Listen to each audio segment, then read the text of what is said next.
Hi, this is CA Jyoti Deshwal and I welcome you all again back to my YouTube channel, or welcome if you're coming to this channel for the very first time. I hope that you all are doing great, and in this particular class we are going to cover your remaining case studies. मतलब आपकी जितनी भी बाकी case studies बची हुई हैं, 9 case studies हैं जो पेंडिंग थी, वो हम इस पर्टिकुलर क्लास में कवर करेंगे. इसके बाद आपका एंटायर केस स्टडी और MCQ का ये जो बुकलेट है वो कंप्लीट हो जाएगा. हाँ, थोड़े से MCQs रहते हैं आपके ऊपर वाले क्वेश्चंस में, उनको भी मैं कवर कर दूंगी. Otherwise you are all sorted, और जितनी भी आपकी केस स्टडीज और MCQ हैं वो इस क्लास के साथ खत्म हो जाएंगे. राइट, सो हम starting with the question number 21. इस वाली क्लास में हम कवर करेंगे 21 से लेकर 29. रिमेनिंग क्लासेस भी चैनल पे अवेलेबल हैं, जिसमें हमने सारे MCQs, सारे तो नहीं 10-15 रहते हैं, उसके अलावा प्लस जितनी भी आपकी केस स्टडीज़ है 40 केस स्टडीज़ हमने कवर करी हैं. सो आप उन क्लासेस को भी चेकआउट कर सकते हो. क्या कहता है आपका question number 21. The Chanakya bank limited, कौन सी कंपनी है? ये आपकी बैंक है, Chanakya bank limited was having 150 branches all over India. Bank की 150 ब्रांचेस हैं इंडिया में, मतलब ऑल ओवर इंडिया इसकी कितनी ब्रांचेस हैं? 150 branches for the year ended 31 March 2021. ठीक है. 10 branches of bank were already covered for the concurrent audit. Total है 150 ब्रांचेस, जिसमें से 10 ब्रांचेस की पहले से कॉन्करेंट ऑडिट हो रही है, और आपकी बैंक की जो ऑडिट कमेटी है वो सोच रही है कि मैं फाइनेंशियल ईयर 2021-22 में इन ब्रांचेस की भी कॉन्करेंट ऑडिट कराऊं. कौन कौन सी? नंबर 1, बनारस की ब्रांच जो डील करती है ट्रेजरी फंक्शंस में, like investment, inter bank borrowings, but not in bill rediscounting. ठीक है. दूसरी कौन सी ब्रांच की ऑडिट कराने की सोच रहे हैं? इलाहाबाद की ब्रांच जो फॉरेन एक्सचेंज में डील करती है. तीसरी, रायबरेली की ब्रांच जिसके एग्रीगेट डिपॉजिट और more than 35% of the aggregate deposit of your entire bank. Okay. Sista and Associates Chartered Accountants were appointed as the stock auditors by the Bank Audit Committee for 5 branches for the year ended 2020-21. कहता है आपके sister and company को आपके bank ने अपना stock auditor appoint किया है अपनी 5 ब्रांचेस के लिए 2020-21 के लिए, और बैंक की मैनेजमेंट ने जब इनकी अपॉइंटमेंट करी, उन बैंक की मैनेजमेंट ने ही ऑडिटर की रेम्यूनरेशन फिक्स करी. जबकि आपकी रेम्यूनरेशन किसको फिक्स करनी चाहिए? आपके मेंबर्स को. कहाँ पे फिक्स करनी चाहिए? एनुअल जनरल मीटिंग में. ठीक है. उसके साथ साथ at the Kanpur branch of the bank there were having, अच्छा कुछ और भी है, chartered accountants as the statutory auditors also for the, और वो ये सोच रहे हैं कि जो हमारे बैंक के स्टॉक ऑडिटर्स हैं उन्हीं को हम अपने स्टैच्यूटरी ऑडिटर भी बना दें बैंक के, विच इज़ रॉन्ग. आपके बैंक का जो स्टॉक ऑडिटर है वो आपके बैंक का स्टैच्यूटरी ऑडिटर नहीं हो सकता. आगे कहता है question, eight the Kanpur branch of the bank, जो आपके बैंक की कानपुर ब्रांच है, there were high value cash deposit in one of the current account during April 2021. किसी एक पर्टिकुलर करंट अकाउंट में बहुत ज़्यादा ह्यूज कैश का डिपॉजिट हुआ है अप्रैल 2021 में. Your firm has been appointed as the concurrent auditor of the Kanpur branch. आप कानपुर ब्रांच के कॉन्करेंट ऑडिटर्स हो 2021-2022 के लिए. Cash collected by the branch was remitted to the currency chest on the very same day. कहते हैं जो आपकी bank cash collect करती है वो उसी दिन आपकी करेंसी चेस्ट में भेज देती है, but during the concurrent audit for the month of April 2021, जब आपकी अप्रैल 2021 की कॉन्करेंट ऑडिट हो रही थी, the auditor noticed the branch was unable to show intimation, मतलब वो इंटीमेशन नहीं दिखा पाई, sent via email to the currency chest for the cash remittance. मतलब उसने देखा, वैसे इंटरनल कंट्रोल क्या है, पॉलिसीज क्या है कि सेम डे पे तुम्हें बैलेंस कहाँ पे भेजना है, पैसा कहाँ पे भेजना है, करेंसी चेस्ट में. लेकिन जब आपका ऑडिटर ऑडिट कर रहा था तो वो इंटीमेशन नहीं दिखा पाई, मतलब वो प्रूफ नहीं दे पाई कि उन्होंने रेमिटेंस की है अप्रैल 2021 के. ठीक है. अब आपको आंसर देने हैं इन क्वेश्चन के. Number 1, Sista and associate chartered accountants were already appointed for this stock audit by your audit committee for the 5 branches. तुम पहले से स्टॉक ऑडिटर हो तो क्या तुम अपने बैंक के स्टैच्यूटरी ऑडिटर बन सकते हो? मैं बता चुकी हूँ नहीं बन सकते. तो वो कहता है number 1, Sista and associate chartered accountant can not accept the appointment as it was not offered. भाई किसने ऑफर्ड किया? बैंक की कमेटी ने किया, हमें उससे कोई फर्क नहीं पड़ता. आपके स्टैच्यूटरी ऑडिटर आपके बैंक के ऑडिटर नहीं बन सकते. तुम इन पॉइंट को पढ़ लेना. डी इसका आंसर होगा. इसमें आपकी एक्सप्लेनेशन लिखिए. क्या लिखिए? Sista and associate chartered accountants can not accept the appointment as the audit firm should not take the statutory audit assignment जब आप एसोसिएटेड हो बैंक के साथ उसके इंटरनल असाइनमेंट में। आप पहले से स्टॉक ऑडिटर हो ना, तो आप स्टैट्यूटरी ऑडिटर नहीं बन सकते, ठीक है। आगे कहता है question number 2, whether the bank की management is authorised to appoint and fix the remuneration of the statutory auditor. नहीं, मेंबर्स करेंगे, एजीएम में करेंगे। तो कहता है बैंक की मैनेजमेंट कैन नॉट एक्सेप्ट और fix the remunerations of the statutory auditor unless the same is passed by a resolutions in the annual general meeting of the bank. या तो मेंबर डिसाइड करे, या तो मेंबर एक manner provide कर दे, resolution pass कर दे कि किस मैनर में मेरे बोर्ड ऑफ डायरेक्टर्स मेरी रेम्यूनरेशन को डिसाइड करेंगे, ठीक है। तो आंसर क्या बनेगा इसका? ए बनेगा। बाकी पॉइंट आप पढ़ सकते हो, बट इसमें कोई सेंस नहीं बनेगी, किसी में कोई चीज़ मिसिंग होगी, किसी में कोई चीज़ मिसिंग होगी। Moving forward to next question, you have been asked by your senior to verify the high value cash deposit at the Kanpur branch. हाँ, आपको बोलना है कि तुम्हें कानपुर ब्रांच में जो हाई वैल्यू कैश डिपॉजिट है उसको चेक करना है। तुम एज एन ऑडिटर किन किन चीज़ों को चेक करोगे? अब आपका ये होता है बेस्ट केस सिनेरियो वाली केस स्टडी। इसमें आपको जो भी बेस्ट ऑडिट प्रोसीजर लगता है उसको चूज करना है। Number 1, concurrent auditor has to verify the details of the cash remittance to currency chest only. सिर्फ इतना नहीं, आगे you need to verify the KYC documents. Yes, हमें केवाईसी तो चेक करने पड़ेंगे। उसके साथ साथ and the reasons for high value cash deposit, yes, ये भी चेक करना पड़ेगा। और उसका किस नेचर का है ये भी देखना पड़ेगा। यस, आगे देख लेते हैं। वेरीफाई करने पड़ेंगे केवाईसी डॉक्यूमेंट। यस, क्यों, क्या था रीजन, ये भी देखना पड़ेगा। यस, किस नेचर का है। यस, क्या डिस्क्रिपेंसीज मिली, इसको भी देखेंगे। यस, और अगर मिली then ensure that records of the currency chest remittance तुम प्रॉपरली मेंटेन कर रही हो। तो ये तुम्हारा बेस्ट ऑडिट प्रोसीजर्स यहाँ पे बनेगा, राइट। आगे क्या लिखा है? As the concurrent auditor you need to verify the reasons, yes, and the nature. दो चीजें नहीं, मैंने आपको क्या बोला? Best case scenario, best audit procedure क्या है, ये चीज करना। बेस्ट ऑडिट प्रोसीजर मतलब जहां पे ऑडिटर को सबसे ज्यादा उसका कंफर्ट मिलेगा उस पर्टिकुलर असर्शन के ऊपर, उस पर्टिकुलर एरिया के ऊपर। तो यहाँ पे सबसे ज़्यादा बेस्ट ऑडिट प्रोसीजर है आपका point number C. Moving forward to next question, कहता है how is the discrepancy of not preserving the intimation of the cash remittance. तुम क्या हो? तुम हो कॉन्करेंट ऑडिटर। तो ये जो तुम्हारी ऑडिटर ने जब ऑडिट करी उसको जब इंटीमेशन नहीं मिली, मतलब वो आप इंटीमेशन अब भेज रहे हो कि मतलब आपने रेमिटेंस भेजी करेंसी चेस्ट को, उससे रिलेटेड इंटीमेशन तुम प्रिजर्व नहीं कर रहे हो, आपके ऑडिटर को कोई भी इंटीमेशन का रिकॉर्ड नहीं मिला, तो एज एन ऑडिटर तुम्हारा कोर्स ऑफ एक्शन क्या होगा? क्या तुम सीधा उसको अपनी रिपोर्ट में डाल दो? तुम कौन हो? तुम हो कॉन्करेंट ऑडिटर। तुम्हारा मेन काम क्या है? उस ब्रांच में होने वाली फंक्शनिंग को चेक करना, वहां पे इंप्रूवमेंट को सजेस्ट करना कि क्या क्या चीजें बेटर हो सकती हैं, जाके उस ब्रांच के मैनेजर को बताना और उस मैनेजर को बोला इसको ठीक करे, और तुम उसको देखना कि क्या ब्रांच मैनेजर ने उसको ठीक किया या नहीं किया। अगर कहने के बाद भी ठीक ना करे, अपने अगली रिपोर्ट में देखना, फिर से अगले महीने की जब तुम ऑडिट करोगे, अगर उसने तब तक उसको ठीक नहीं किया, तब तुम उसको अपनी रिपोर्ट में लेके जाना, ठीक है। तो कहता है कि ऑडिटर उसको रिपोर्ट कर दे एज अ मेजर इरेगुलरिटी, नहीं। फिर कहता है ऑडिटर वेरीफाई करे the details from email send to currency chest and close the matter. Matter तुम क्लोज नहीं कर सकते, तुम्हें रिकमेंडेशन देनी पड़ेगी। आगे कहता है as it is a minor, तो कोई इरेगुलरिटी नहीं है। फिर कहता है the auditor should discuss the importance. तुम डिस्कस करो अपने ब्रांच के मैनेजर के साथ कि कितना इंपॉर्टेंट है करेंसी चेस्ट में जिस पैसे को तुम भेज रहे हो उसके रिलेशन में इंटीमेशन को मेंटेन करना, या तो हार्ड कॉपी में या तो सॉफ्ट कॉपी में। और देखो अगले ऑडिट पीरियड में, जब तुम अगले महीने में कॉन्करेंट ऑडिट करोगे, कि क्या ब्रांच मैनेजर ने तुम्हारी सजेशन का कंप्लायंस किया या नहीं किया, और अगर नहीं किया तो उस केस में तुम इसको अपनी ऑडिट रिपोर्ट में लेके जाओगे, right. Let's move forward to next case study. क्या कहता है question number 22, Karmal Limited got incorporated in 1980s as a private limited companies and started its business into two segment, printing and construction। आपकी company incorporate कब हुई थी? 1980s में। दो segment में काम कर रही है, एक है प्रिंटिंग और दूसरी है कंस्ट्रक्शन। अच्छा, the two business activities were completely different, बहुत अलग अलग टाइप की एक्टिविटीज हैं, but those were managed very well and the company is growing significantly. Company की अच्छी खासी ग्रोथ हो रही है। इन 2001 2001 में कंपनी कन्वर्ट हो गई है पब्लिक कंपनी में और 2008 आते आते कंपनी लिस्ट भी हो चुकी है। Okay, turnover of the company is increasing, मतलब वॉज इंक्रीजिंग, बढ़ती जा रही है turnover. However the margins were not increasing as per the expectation. कहते हैं सेल्स बढ़ती जा रही है पर प्रॉफिट नहीं बढ़ रहे हैं, जो भी आपकी मैनेजमेंट थी उसके एक्सपेक्टेशन के according.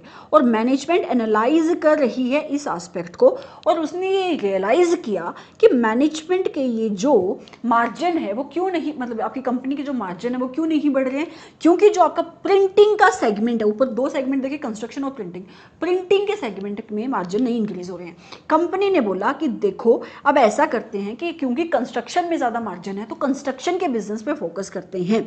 This was also because of the fact कि गवर्नमेंट की पॉलिसीज अब जो बन रही हैं वो आपके कंस्ट्रक्शन के बिजनेस के फेवर में ज़्यादा बन रही है। तो उन्होंने सोचा 2016 आते आते कि प्रिंटिंग वाला सेगमेंट तो हम क्या कर देते हैं, बेच देते हैं। अच्छा, अब एक नया इन्वेस्टर आया है, आपको तुम बेचोगे तो कोई ना कोई तो बाय भी करेगा, तो उसने बोला है, एक बायर आया है फॉर द प्रिंटिंग सेगमेंट के बिजनेस को बाय करने के लिए, और वो कहता है बाय करूंगा मैं, लेकिन मैं ड्यू डिलीजेंस करवाऊंगा। ठीक है, since the business of the company included infrastructure and it involve transactions with the government official also, management suspected certain suspicious transactions for which is decided to carry out the forensic audit. वो कहता है कि देखो हम construction के business में भी काम करते हैं और हम डे टू डे अपने गवर्नमेंट ऑफिशियल्स के साथ काम करते रहते हैं, और आपको पता ही है कि अगर हम गवर्नमेंट के लोगों के साथ काम कर रहे हैं तो रिश्वत ली और दी जाती है।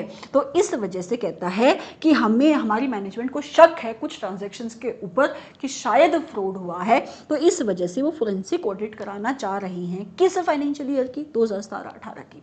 During the audit certain transactions were identified highly risky. जब ऑडिट हुई तो बहुत सारी ट्रांजैक्शन रिस्की दिखाई दी, on which management discussed and set up certain new processes. Management ने डिस्कशन करी और बातों को मानते हुए नई प्रोसेसेस भी सेट करी और उसके साथ साथ स्ट्रिंजेंट कंट्रोल्स लगा दिए ताकि फंक्शन एफिशिएंटली हो। अच्छा, जैसे ही तुम्हारा 31 मार्च 2021 आया, कहानी बता रहा है वो, a due diligence was done for the company. 31 March 2021 में कंपनी की ड्यू डिलिजेंस हो रही है, which impacted the company significantly in terms of reputation and business.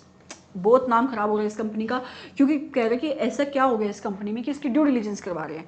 The company lost some significant contract during the process of investigation itself. इसके साथ साथ investigation जब चल रही थी तो बहुत सारे उसके सिग्निफिकेंट कॉन्ट्रैक्ट उससे छिन गए, क्योंकि कंपनी की रेपुटेशन गिर रही है मार्केट में। At the time of due diligence review, जब तुम्हारा ड्यू डिलीजेंस का रिव्यू हुआ, reviewer assessed the business feasibility also as to assess whether the current business would be more beneficial in future or not। तो आपका जब reviewer आया तो उसने बिजनेस फिजिबिलिटी चेक करा, ये देखने के लिए कि जिस टाइप की बिजनेस में हमारी एंटिटी काम कर रही है क्या वो फ्यूचर में बेनिफिशियल होगा या नहीं होगा। तो सही है। फिर कहता है management of the Karma limited did not understand this perspective. Management कहती है क्या बात है यार, तुम फ्यूचर की बातें कर रहे हो, हमें नहीं लगता ये तुम्हारा काम है।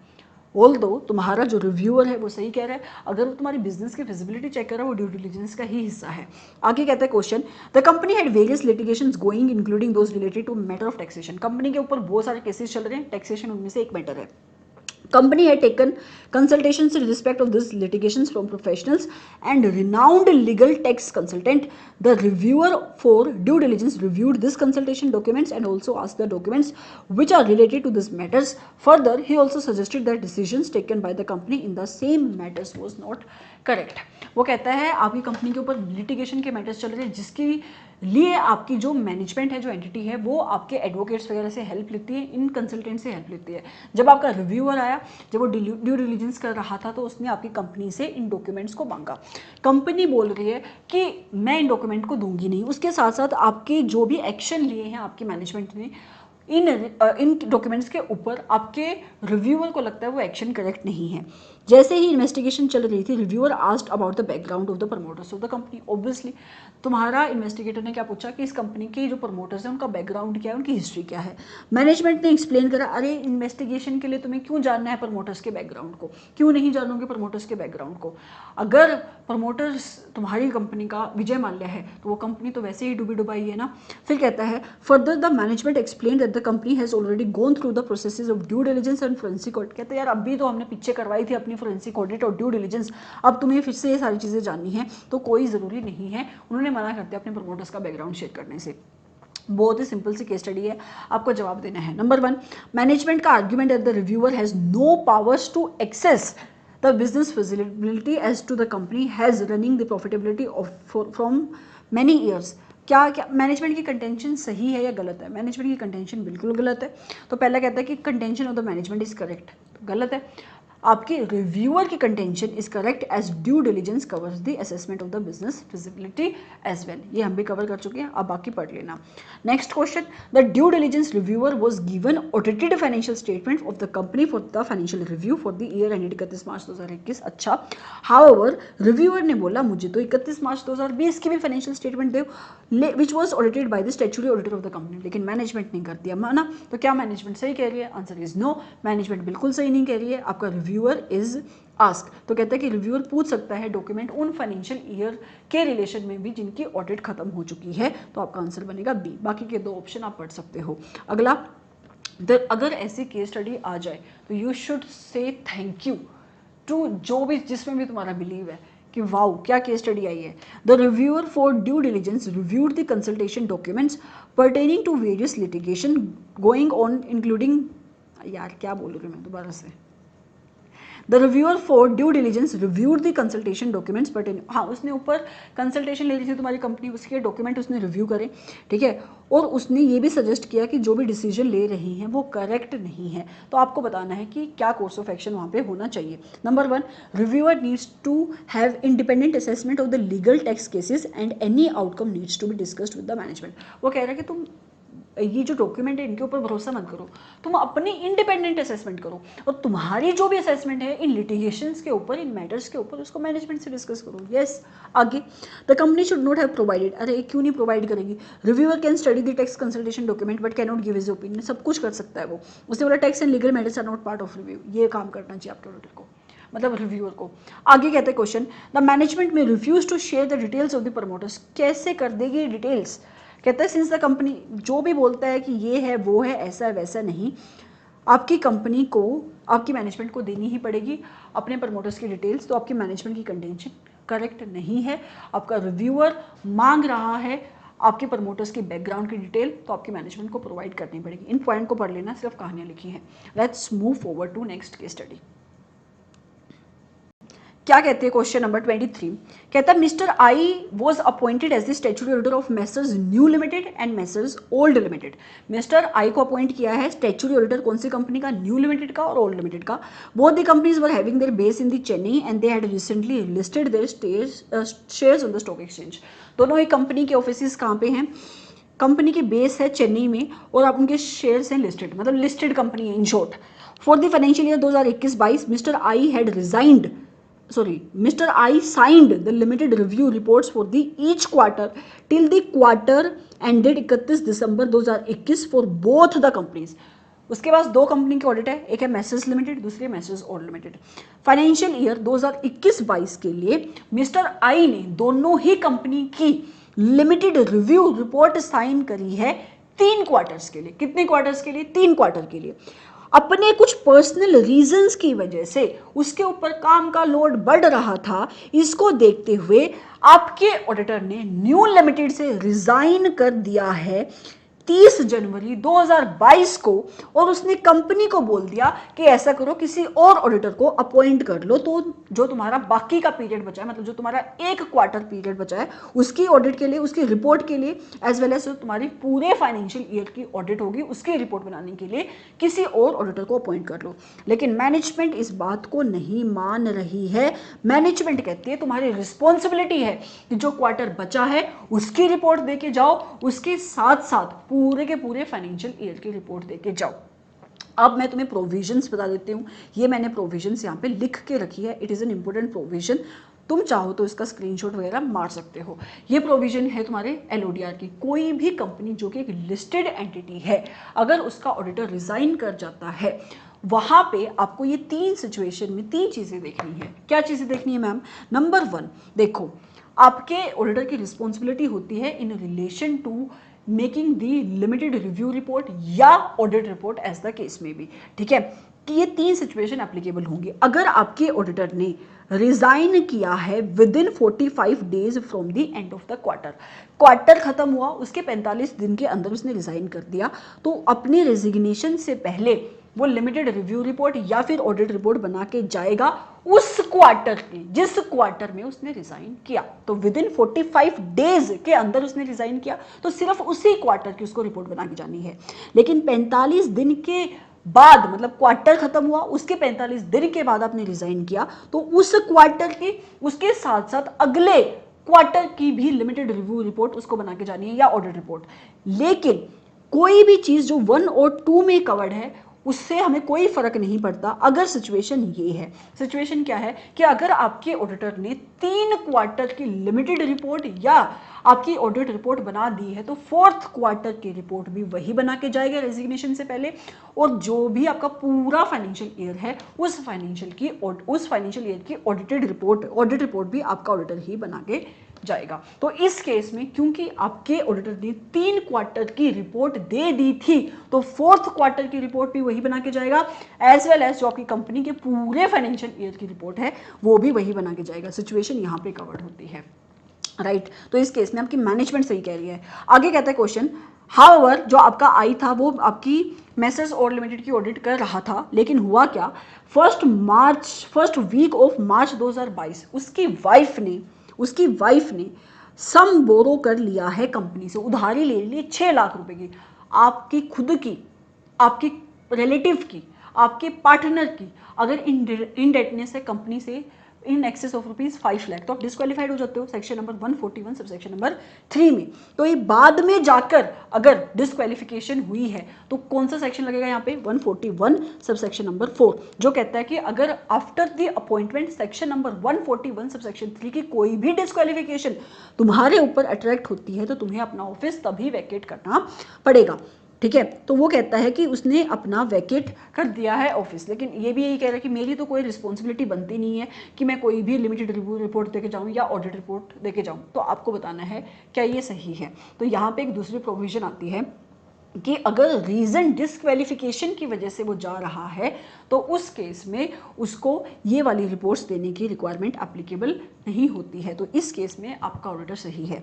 क्वेश्चन क्या कहते हैं, क्वेश्चन, अच्छा अभी क्वेश्चन है ही नहीं, आगे कहता है इसके साथ साथ मिस्टर आई ये सारे काम भी करता है। कौन कौन से काम कर रहा है, वो कौन कौन सी सर्विस दे रहा है, इंटरनल ऑडिट की सर्विस दे रहा है, उसके साथ साथ उसने रजिस्ट्रेशन करी है आरसीओ ट्रस्ट की विच वॉज स्टार्टेड ऑन 31 दिसंबर 2021 में, और उसने टैक्स ऑडिट असाइनमेंट भी कर रहा है वो आरसीओ ट्रस्ट की। अच्छा, मिस्टर जे जो कि आपके मिस्टर आई का फ्रेंड है, he is also a CA in practice, उसने मिस्टर आई को अपॉइंट किया है कि आओ मिस्टर आई हम ऐसा करते हैं एक नेटवर्क फॉर्म बना लेते हैं और हमारे साथ 2 और फ्रेंड्स मिलेंगे। उन्होंने सबने मिलके 4 लोगों ने मिलके अपनी एक नेटवर्क फॉर्म खोलने का सोचा है और नाम सोचा है JI&C कंपनी। नेटवर्क की जो आपके इंस्टीट्यूट की गाइडलाइंस है इसके अकॉर्डिंग तुम क्या वर्ड यूज कर सकते हो अपने नाम के पीछे, वर्ड यूज कर सकते हो एंड एफिलिएट्स। क्या यूज कर सकते हो, एफिलिएट्स। इन्होंने क्या यूज किया है, एंड कंपनी। तो ये इसको नहीं करना चाहिए था। अब इसको लगता है इसको नाम चेंज करना चाहिए, आगे यही बात लिखी है। अब आप मुझे सवालों के जवाब दो।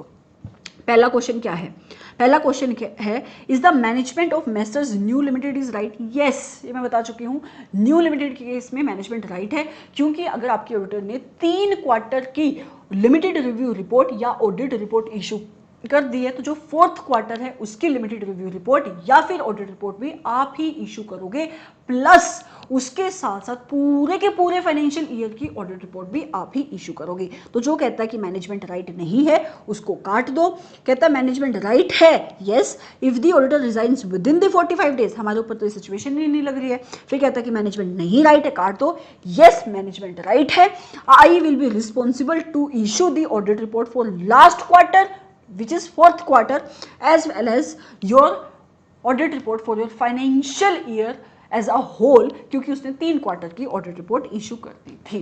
Moving forward to next question, from the aspect of SEBI LODR regulation and the recent circulation on the resignation of the statutory auditor from the listed entity, ऊपर वाले ही सर्कुलर की बात कर रहा है, क्या आपका mister I was right in asking the issue नहीं सॉरी, मैनेजमेंट उससे पूछ रही थी कि क्या तुम मुझे अपनी ऑडिट रिपोर्ट देके जाओ। मैंने आपको रीज़न बताया, अगर डिसक्वालिफिकेशन की वजह से जा रहे हो तो ये प्रोविजंस एप्लीकेबल नहीं होगी।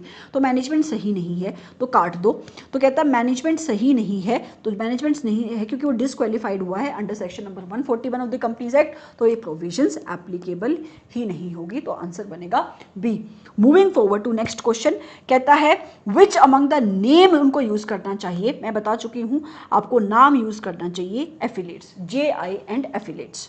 Moving forward to next question, within which date should the registration of the RCO trust should be done. कितने दिन के आपको कितने टाइम के अंदर रजिस्ट्रेशन खत्म कर देनी चाहिए। इनकम टैक्स की प्रोविजन है ऑल दो, तो आपको खत्म कर देनी चाहिए बिफोर 31 दिसंबर।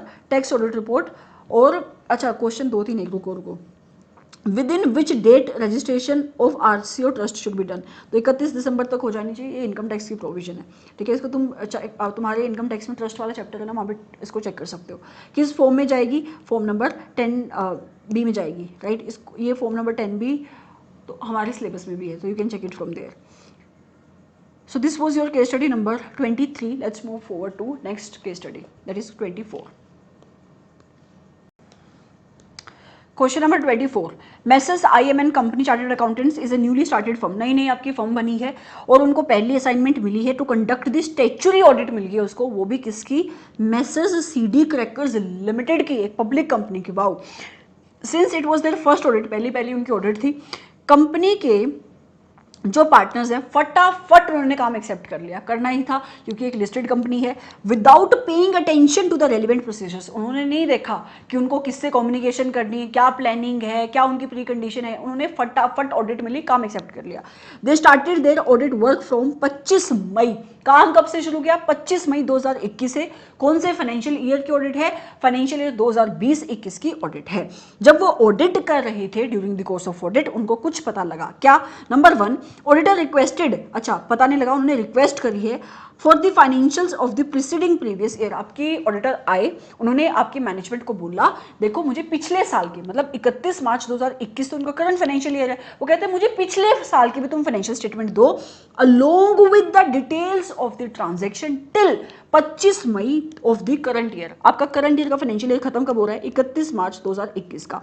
आपका ऑडिटर क्या कह रहा है, मुझे मार्च से आगे 25 मई तक जितनी भी ट्रांजैक्शन हुई हैं, भले ही तुम्हारा फाइनेंशियल ईयर जिस फाइनेंशियल ईयर के लिए मुझे अपॉइंट किया गया है as the auditor of the company, वो एंड हो रहा है 31 मार्च 2021 को, लेकिन मुझे तुम क्या दो, 25 मई तक की डिटेल्स दो। इसके साथ साथ जो तुम्हारा प्रीसीडिंग फाइनेंशियल ईयर था उसकी भी मुझे फाइनेंशियल स्टेटमेंट चाहिए।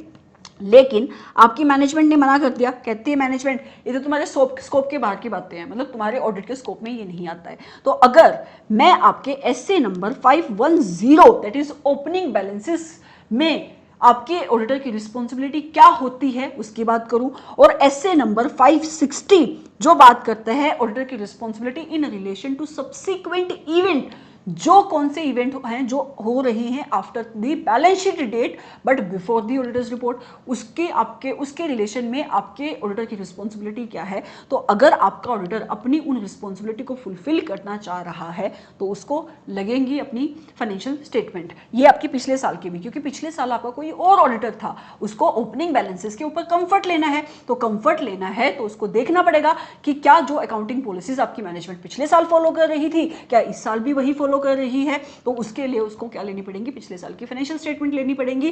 क्या जो ओपनिंग बैलेंसेस थे पिछले साल के, मतलब पिछले साल के जो क्लोजिंग बैलेंसेस थे, जो इस साल के ओपनिंग बैलेंसेस बन रहे हैं, क्या वो करेक्टली कैरी फॉरवर्ड हुए हैं या नहीं हुए हैं, कहीं उसमें कोई आपकी कोई गलतियां तो नहीं है। इस चीज के ऊपर आपका ऑडिटर कंफर्ट लेता है एज पर एसए नंबर 510। तो यस वो सही बोल रहा है अगर वो मांग रहा है आपकी पिछले साल की फाइनेंशियल स्टेटमेंट और ट्रांजैक्शंस जो आपकी एंटिटी की फाइनेंशियल स्टेटमेंट की डेट के बाद, ईयर एंड के बाद हुई हैं, क्योंकि उसकी रिस्पॉन्सिबिलिटी है as per SA number 560 in relation to subsequent event. ठीक है, अगला पॉइंट कहता है it was suspected that the senior accountant could have indulged in a fraud of 117 lakh.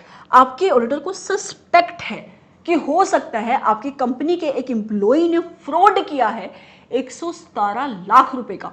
Section number 143 subsection 12 to be read with the rule 13 of the company audit and auditors rule 2014 कहता है कि कोई भी fraud चाहे actual में है चाहे suspected है, जिसका अमाउंट 1 करोड़ या उससे ज्यादा का है, आपके ऑडिटर को अगर मिला है और वो फ्रॉड किसने किया, आपकी कंपनी के ऑफिसर्स या फिर उसके एम्प्लॉइज ने अगेंस्ट द कंपनी, उसकी रिपोर्टिंग करनी पड़ती है सेंट्रल गवर्नमेंट को।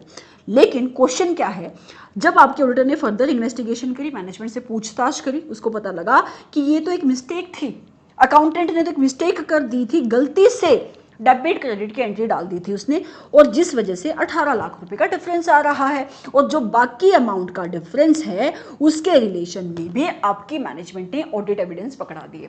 अब क्या हुआ, आपका ऑडिटर कन्विंस हो चुका है कि कोई भी फ्रॉड हुआ नहीं है due to the absence of the audit committee. अब ऑडिट कमेटी है नहीं आपकी कंपनी में। The auditor suggested to the director finance to replace the existent accountant as he was poor in basic accounting skills. उसने आपकी company के director finance को बोला, देखो ये जो आपका अकाउंटेंट है इसको डेबिट क्रेडिट की एंट्री तक नहीं डालनी आती, आप ऐसा करो इसको रिप्लेस करो और इसकी जगह किसी और को रखो, ठीक है। उसके बाद कहता है initially the company thought of handing over the tax audit work to the previous auditor. आपकी कंपनी पहले सोच रही थी कि जो टैक्स ऑडिट का काम है हम अपने पुराने ऑडिटर को दे देते हैं, लेकिन उन्होंने पिछले ऑडिटर के साथ उनका एक्सपीरियंस अच्छा नहीं था, इस वजह से वो आपके स्टैट्यूटरी ऑडिटर को ही टैक्स ऑडिट का काम देने वाले हैं। After the conclusion of the audit, जैसे ही ऑडिट खत्म हुई, मिस्टर आई जो आपकी फर्म का एक पार्टनर है, he is confused as to whether the firm could be held guilty of the professional misconduct for a violation of any of the provisions of the chartered accountant act. हाँ भाई, क्यों? आपने tax audit accept कर ली, आपने पिछले auditors के साथ communication तो करी नहीं, तो अगर आपने कम्युनिकेशन नहीं करी तो शेड्यूल नंबर 1 के पार्ट नंबर 1 के क्लोज नंबर 8 में आप गिल्टी हो जाओगे।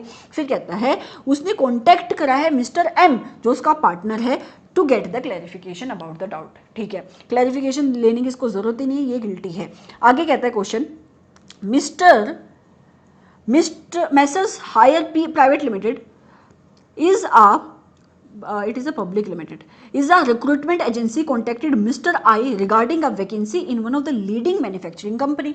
आपके engagement partner को आपकी इस कंपनी ने कॉन्टैक्ट किया है एक वैकेंसी को लेकर। इवेंचुअली मिस्टर आई, अब मिस्टर आई ने करते हैं रिजाइन, उसको अच्छा ऑफर मिला as the partner of IMN company, और उसने जाके कंपनी को ज्वाइन कर लिया है।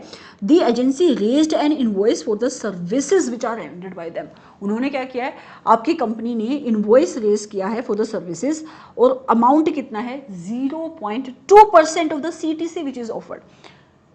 आपका ये जो मिस्टर आई है, इन्होंने किसी रिक्रूटमेंट एजेंसी की सर्विस ली है, ठीक है, ये जो आपको जॉब्स दिलवाते हैं उनकी सर्विस ली है, इसको जॉब मिल गई, और जो इसने पैसा दिया वो पैसा कैसे दिया कि तुम 0.2%, जितना मुझे CTC मिला उसका 0.2% तुम्हारी फीस, तो ये दे नहीं सकता, ये गिल्टी होगा, राइट। उसके बाद कहता है, और अब ये सर्विस में है ना कि प्रैक्टिस में है, इट इज़ वेरी इंपॉर्टेंट। तो ये कहाँ पे जाएगा, ये देखने वाली बात है। आप मुझे बताओ कौन से पार्ट में जाएगा, पार्ट नंबर 1 में गिल्टी होगा कि पार्ट नंबर 2 में गिल्टी होगा? So he will be held guilty under part number 2, क्योंकि अभी he is an employ in service जो अपनी सर्विस के एम्यूलमेंट का एक पोर्शन शेयर कर रहा है, राइट। फिर आगे कहता है, however since his friend was the manager at the agency, उसको डिस्काउंट भी मिल गया। हमारा क्वेश्चन तो ऊपर ही खत्म हो गया था जहां पे उसने अपने सर्विस के पैसे को शेयर करने की बात करी थी।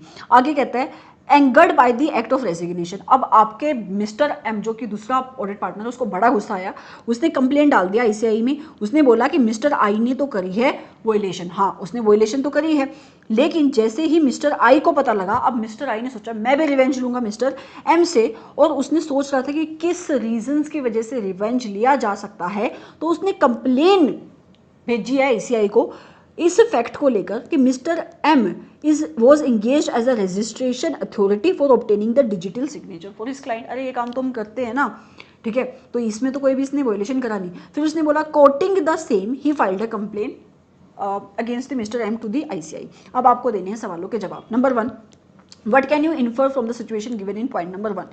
कौन सही है? मैं आपको बता चुकी हूँ पॉइंट नंबर 1 में आपका ऑडिटर सही है, मैंने पूरी एक्सप्लेनेशन भी दी कौन से वहाँ पे स्टैंडर्ड एप्लीकेबल हो रहे हैं। तो कहता है मैनेजमेंट सही काटो। कहता है auditor have the right to ask only the details of the preceding previous year and note the details, दोनों मांग सकते हैं। Both the auditors and the management have the right to ask both the details. बात हो रही कौन सही है, तो कौन सही है, आपका ऑडिटर सही है, तो auditor has the right to ask both the details. Management की कंटेंशन की तुम्हारे स्कोप से बाहर है, ये कंटेंशन ही गलत है। अगला question, is messrs IM and companies guilty of, मैंने आपको बताया यस, प्रीवियस ऑडिटर के साथ उसने कम्युनिकेशन नहीं करी तो कहाँ पे गिल्टी होगा, यहाँ पे गिल्टी होगा। उसके बाद कहता है is mister I is guilty of professional misconduct, yes, अपनी सर्विस, एक ऐसा चार्टर्ड अकाउंटेंट जो कि सर्विस में है और वो दे रहा है क्या, अपनी जो भी उसकी सैलरी, जो भी उसकी एम्यूलमेंट है, एक उसका हिस्सा किसी और के साथ, तो वो गिल्टी होगा। तो कहाँ पे जाएगा, लेकिन वो शेड्यूल नंबर 1 के पार्ट नंबर 2 के क्लोज नंबर 1 में जाएगा। तो शेड्यूल नंबर 1 के पार्ट नंबर 2 के क्लोज नंबर 1 में गिल्टी होगा, तो वो यहाँ पे गिल्टी होगा। आगे, is mister M guilty of the professional misconduct, no he is not guilty of the professional misconduct. उसने बहुत जोर लगाया रिवेंज लेने का, लेकिन वो नहीं ले सकता। ये काम जो उसने किया, इट इज अलाउड, रजिस्ट्रेशन करना is allowed, right. So let's move forward to next case study. क्या कहती है आपकी case study number 25, Sankalp edible oil limited is a public company which has the business of manufacturing cooking oil. आपकी oil limited है, मतलब it is a public company, किस चीज में इन्वॉल्व है, कुकिंग ऑयल बनाती है। Company is in this particular business since last 25 years, company पिछले 25 सालों से तेल बना रही है। वाओ। द फाइनेंशियल रिजल्ट्स दिए हुए कंपनी के 2020-21 के लिए, ये सारे आपके फाइनेंशियल स्टेटमेंट के रिजल्ट्स हैं, मतलब उसके लोन्स बताए हुए, टर्नओवर बताइए, पेड अप शेयर कैपिटल बताइए, प्रॉफिट आफ्टर टैक्स बताया। बाद में देखेंगे इसकी क्या रेलेवेंस है। आगे कहता है आपके ईयर 2020-21 के लिए messrs Agam and associates for the auditors of the company. Agam and associates को आपके फाइनेंशियल ईयर 2020-21 के लिए ऑडिटर अपॉइंट किया गया है। Auditors found out significant deficiencies in the internal controls. Auditor ने जब आपकी कंपनी में लगे हुए इंटरनल कंट्रोल्स की चेकिंग करी तो उसको क्या मिला, डेफिशिएंसीज मिली। अगर उसको डेफिशिएंसीज मिली है तो उसकी कम्युनिकेशन कहां पे करेगा, वो एसए नंबर 265 के अकॉर्डिंग टीसीडब्ल्यूजी को करेगा। फिर कहता है and miss representations of the amount in the area of trade payables. उसके साथ साथ आपकी कंपनी ने ट्रेड पेबल के जो बैलेंस था उसमें मिस रिप्रेजेंटेशन की हुई है। देयरफॉर इन चीजों को बेस बनाकर उसने एक नेगेटिव रिपोर्ट इशू करती, एक क्वालिफाइड ऑडिट रिपोर्ट इशू करती। अगले साल management did not wish to reappoint the same auditors. आपकी कंपनी कहती है हम नहीं अपॉइंट करना चाहते अगम एंड एसोसिएट्स को as the auditor of the company. इस वजह से बोर्ड ऑफ डायरेक्टर्स ने मिस अंगी रिकमेंड किया है as the statutory auditor for the financial year 2020-21 to the members of the company. Okay, एक सेकेंड, आपके अच्छा संकल्प का ऑडिटर का नाम बोला नहीं हुआ है, तो आपको इस साल का ऑडिटर बनाया जा रहा है। ओके, आपका कौन सा फाइनेंशियल ईयर है, 2020, 2021 और 2022। आफ्टर अपॉइंटमेंट के बाद मेसर्स अंगी went through previous year financial statement. उन्होंने पिछले साल की फाइनेंशियल स्टेटमेंट मंगवाई, ऑडिट रिपोर्ट भी मंगवाई, ठीक है भाई, उनको अंडरस्टैंडिंग ऑब्टेन करनी है ना, तो मंगवाई। उसके बाद कहता है and emphasised the understatement of trade payable. उन्होंने बोला कि भाई जो ये आपकी एंटिटी ने ट्रेड पेबल्स दिखाई हैं वो अंडरस्टेट करे हुए, मतलब कम अमाउंट पे दिखाई हैं, and it is a significant audit risk. उनको ये सिग्निफिकेंट ऑडिट रिस्क लगता है। ऑडिटर सेट दी मटेरियलिटी एट 15 लाख रुपए। ऑडिटर ने अपनी मटेरियलिटी लेवल को किस अमाउंट पे सेट किया, 15 लाख रुपए पे, for conducting the audit for the year 2021-22। Okay, further Messrs Angi is in the process to select the sample for testing so as to get the sample on which the vendor balance reconciliation can be performed। वो कहता है कि मुझे vendor का balance का reconciliation perform करना है, जिसकी वजह से मुझे वेंडर चूज करने हैं, मतलब वेंडर से सैंपल चूज करना है, सप्लायर से सैंपल चूज करना है। तो आप मुझे बताओ कि इसमें से, अच्छा ये मेसर्स ने मिस अंगी है, ओके, जो भी है, तो she is considering the following for the same. तो वो इनमें से सैंपल चूज करना चाहती है। नंबर 1, मेजर वेंडर्स, उन वेंडर्स को लेना चाहती है वो जहां पे कंफर्मेशन बैलेंस अग्री, मतलब ऐसे नंबर 505 में वो कंफर्मेशन मंगवाया उसने, उससे जो भी बैलेंस की कंफर्मेशन आई वो अग्री होती है to the general ledger. Simple सी बात है, मिस्टर ए तुम्हारा एक क्या है, वेंडर है, उसका अकाउंट मतलब तुम्हारी बुक्स में वो पेबल दिख रहा है 2 लाख रुपए का। आपको इसके ऊपर कंफर्ट लेनी थी तो आपने मिस्टर ए को एक एक्सटर्नल कंफर्मेशन भेजी, उससे जो जवाब आया उसने बोला कि हमारी बुक्स में भी 2 लाख का ही बैलेंस है, कोई भी डिफरेंस है नहीं। तो क्या आपको ये इस टाइप के सैंपल को चूज करना चाहिए रिकंसिलिएशन के लिए? Answer is no. क्योंकि यहाँ पे तो कोई डिफरेंस नहीं है। आगे, vendors which have high volume of business with Sankalp edible oil limited. दूसरा कह रही है कि दूसरा सैंपल वो चूज करना चाहती है उन वेंडर्स का जो बहुत ज्यादा फ्रिक्वेंटली बिजनेस करते हैं आपकी कंपनी के साथ, इससे हम अग्री कर रहे हैं, इसको तुम्हें चूज करना चाहिए। तीसरा, ऐसे वेंडर जिसका बैलेंस कितना है 15 लाख या उससे ज्यादा, ऑब्वियसली तुम्हारी मटेरियलिटी लेवल से ऊपर है तो तुम इसको भी चूज करो। आगे, वेंडर्स जो 15 लाख या उससे कम का बैलेंस है, इसको भी तुम चूज करो। तुम्हारा क्वेश्चन आना चाहिए कि जो वेंडर्स 15 लाख से नीचे के हैं उनको क्यों चूज करना है, तो उनको आपको चूज इसलिए करना है कि अगर कोई भी जो अमाउंट तुम्हारा मटेरियलिटी लेवल से नीचे है और अगर आपके ऑडिटर ने उसकी चेकिंग नहीं करी और अनकरेक्टेड मिस स्टेटमेंट का अगर तुम एग्रीगेशन करोगे, अगर उनका एग्रीगेशन एक्सीड कर जाता है मटेरियलिटी लेवल से, so it may have an effect on your financial statement, तो इसलिए आप इसको भी कंसिडर करोगे, राइट। फिर कहता है as at 31 March 2022 balance of the two vendors as per journal ledger, ये दो वेंडर्स उसने उठाए, एक सूची और एक निशी।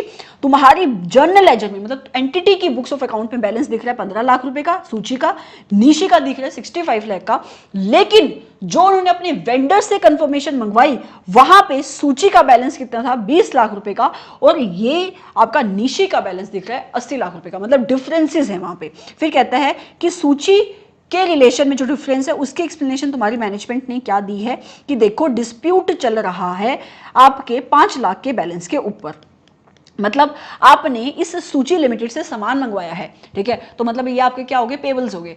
तो आप कहते हो, आपकी कंपनी कहती है कि हम तो सिर्फ 15 लाख रुपए देंगे, लेकिन सूची लिमिटेड अपनी बुक्स में क्या दिखा रही है कि उनको तुमसे कितने रुपए लेने, 20 लाख रुपए। वो अपनी बुक्स में रिसीवेबल दिखा रही है 20 लाख रुपए के, तुम कहते हो कि हमारे पेबल्स हैं 15 लाख रुपए के। तो ये 5 लाख का डिफरेंस पता है क्यों आ रहा है, क्योंकि आप कहते हो कि जो सूची लिमिटेड ने हमें सामान भेजा है वो सामान सब स्टैंडर्ड क्वालिटी का है, वो घटिया सामान है, हम पैसा नहीं पे करेंगे, इस वजह से डिस्प्यूट चल रहा है। आपकी कंपनी कहती है कि सब स्टैंडर्ड क्वालिटी का सामान है और जो सूची लिमिटेड कहती है वो सही सामान था, हमें पैसे चाहिए, तो इस वजह से ये डिफरेंस आ रहा है, ठीक है।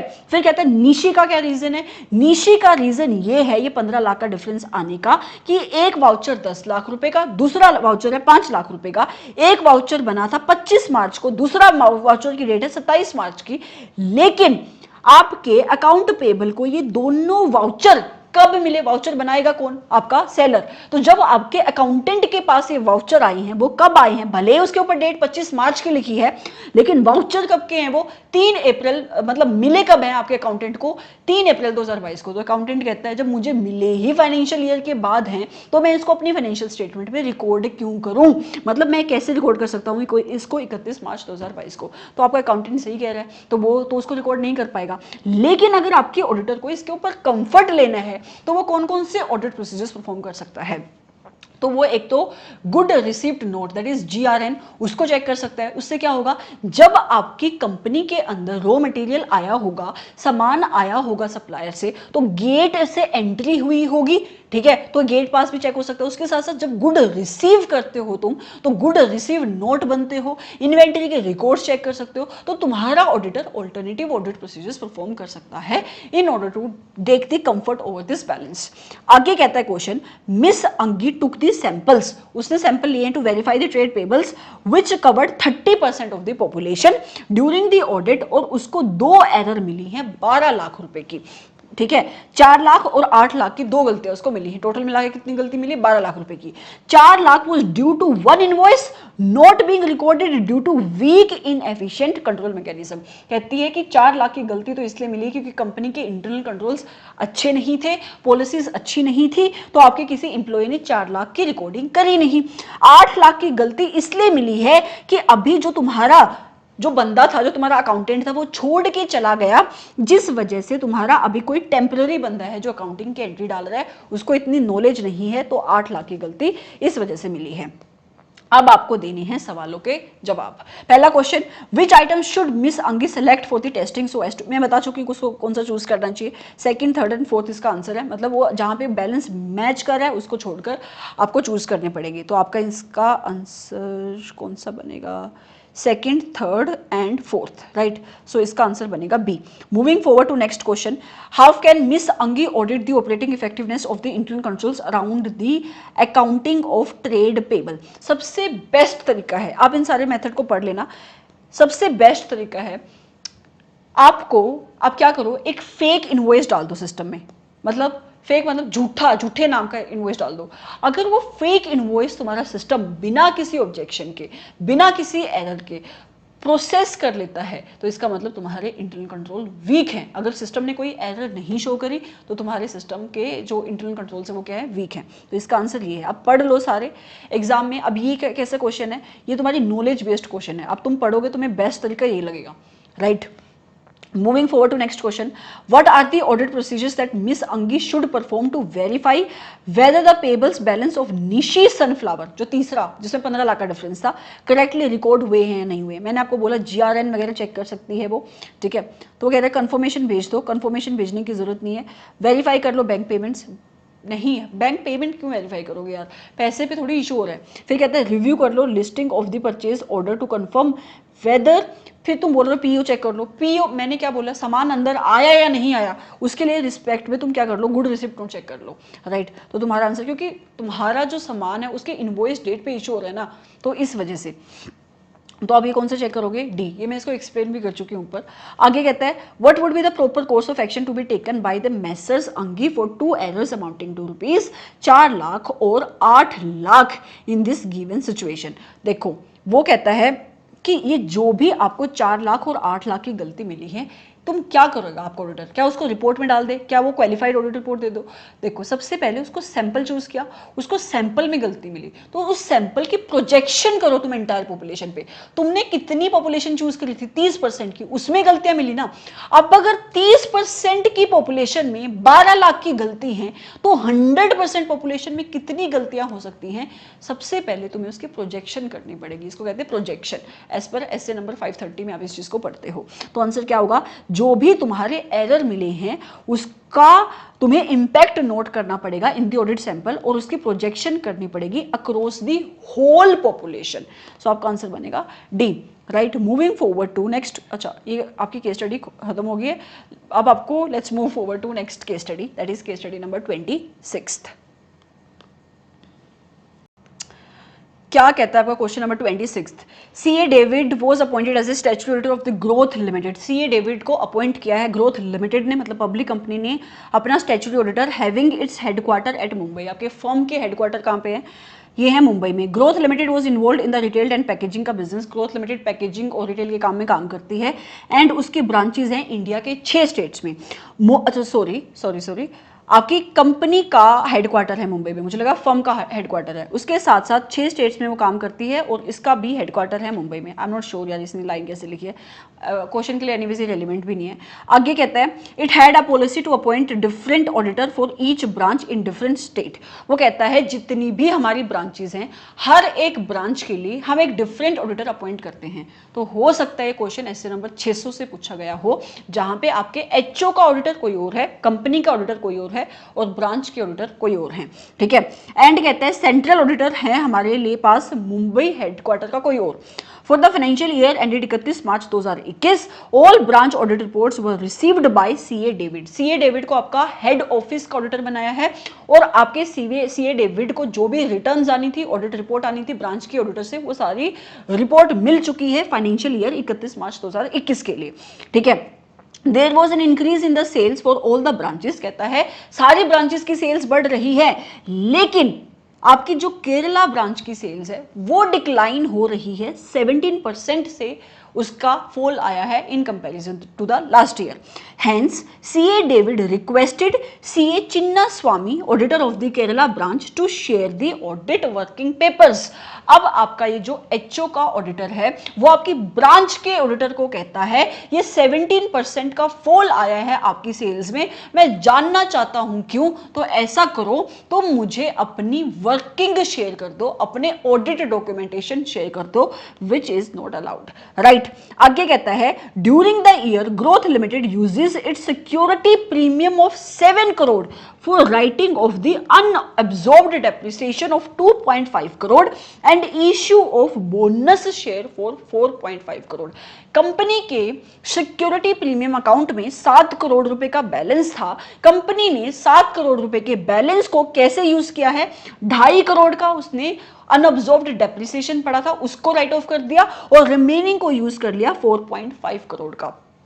अगर आपको पता हो सिक्योरिटी प्रीमियम का account as per security premium का amount as per companies act कुछ सिलेक्टेड पर्पसेस के लिए ही यूज हो सकता है और अनअब्जॉर्ब्ड डेप्रिसिएशन को राइट ऑफ करना is not one of the selected purposes.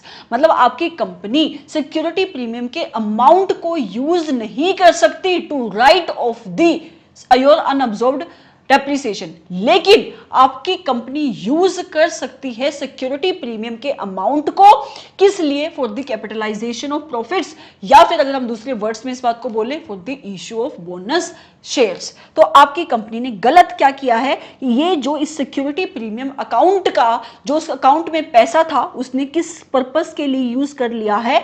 अनअब्जॉर्ब्ड depreciation के लिए, जो कि गलत है। राइट, मूविंग फॉरवर्ड टू आगे क्या लिखा है? अगर आप सेक्शन नंबर 52 है I think of companies act उसको पढ़ोगे, वहां पे पर्पसेस स्पेसिफाई है किस किस पर्पस के लिए सिक्योरिटी प्रीमियम अकाउंट का पैसा यूज किया जा सकता है। आगे कहता है question, all the provisions of section number 63 of the Companies Act for the issue of the bonus shares and applicable rules in respect of the issue of the bonus shares were complied with by the Growth Limited। कहता है company ने bonus share issue करा अपने security premium के पैसे को use करके, और जो भी सेक्शन नंबर 63 और उससे रिलेटेड जो भी कंपनीज अकाउंट के रूल्स हैं उसके अकॉर्डिंग आपकी कंपनी ने बोनस शेयर का इशू किया है। ठीक है, आगे कहता है CA David also took a written representation which was certified by the company secretary employed by the Growth Limited in regard to the compliance of the applicable provisions for the uses of the security premium, and thus CA David issued the unmodified audit report। कहता है इसके साथ साथ आपकी company ने company secretary रखा हुआ है in order to overlook the compliance of your act के जो भी रूल्स एंड रेगुलेशन आपकी कंपनी के ऊपर लगते हैं। तो आपके सीए ने क्या किया? उससे एक रिटर्न रिप्रेजेंटेशन ले ली है। रिटर्न रिप्रेजेंटेशन कहां पे लेते हो आप? एसए नंबर 580 में लेते हो। ठीक है, और उस आपके सीएस ने लिख के दे दिया कि जो भी प्रोविजंस लगती थी हमने कंपनी एक्ट के उस प्रोविजन के अकॉर्डिंग ही इस सिक्योरिटी प्रीमियम के अकाउंट को यूज किया है, और इस बेसिस पे उस रिटर्न रिप्रेजेंटेशन को बेस बनाकर आपके ऑडिटर ने एक अनमोडिफाइड ऑडिट रिपोर्ट इशू करती है।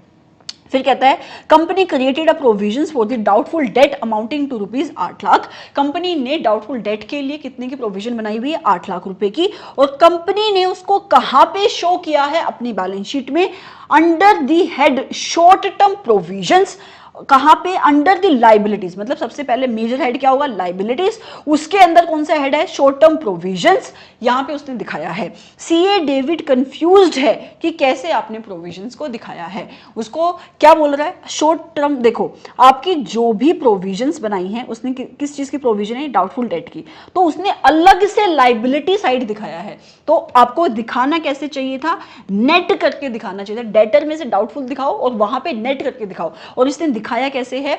लाइबिलिटी के अंदर एक अलग हेडिंग बनाई शॉर्ट टर्म प्रोविजंस की और वहां पे दिखाया है, which is a wrong presentation as per India 37। ठीक है, क्वेश्चन आगे क्या कहता है? एडवोकेट तन्ने was a practicing advocate representing in the court of law. Tanay and CA David agreed that advocate Tanay will recommend CA David in case of matters relating to finance and other matters, and CA David will recommend advocate Tanay in case of matters relating to the tax litigation. Further, they also decided to share the profit with others in relation to such assignment.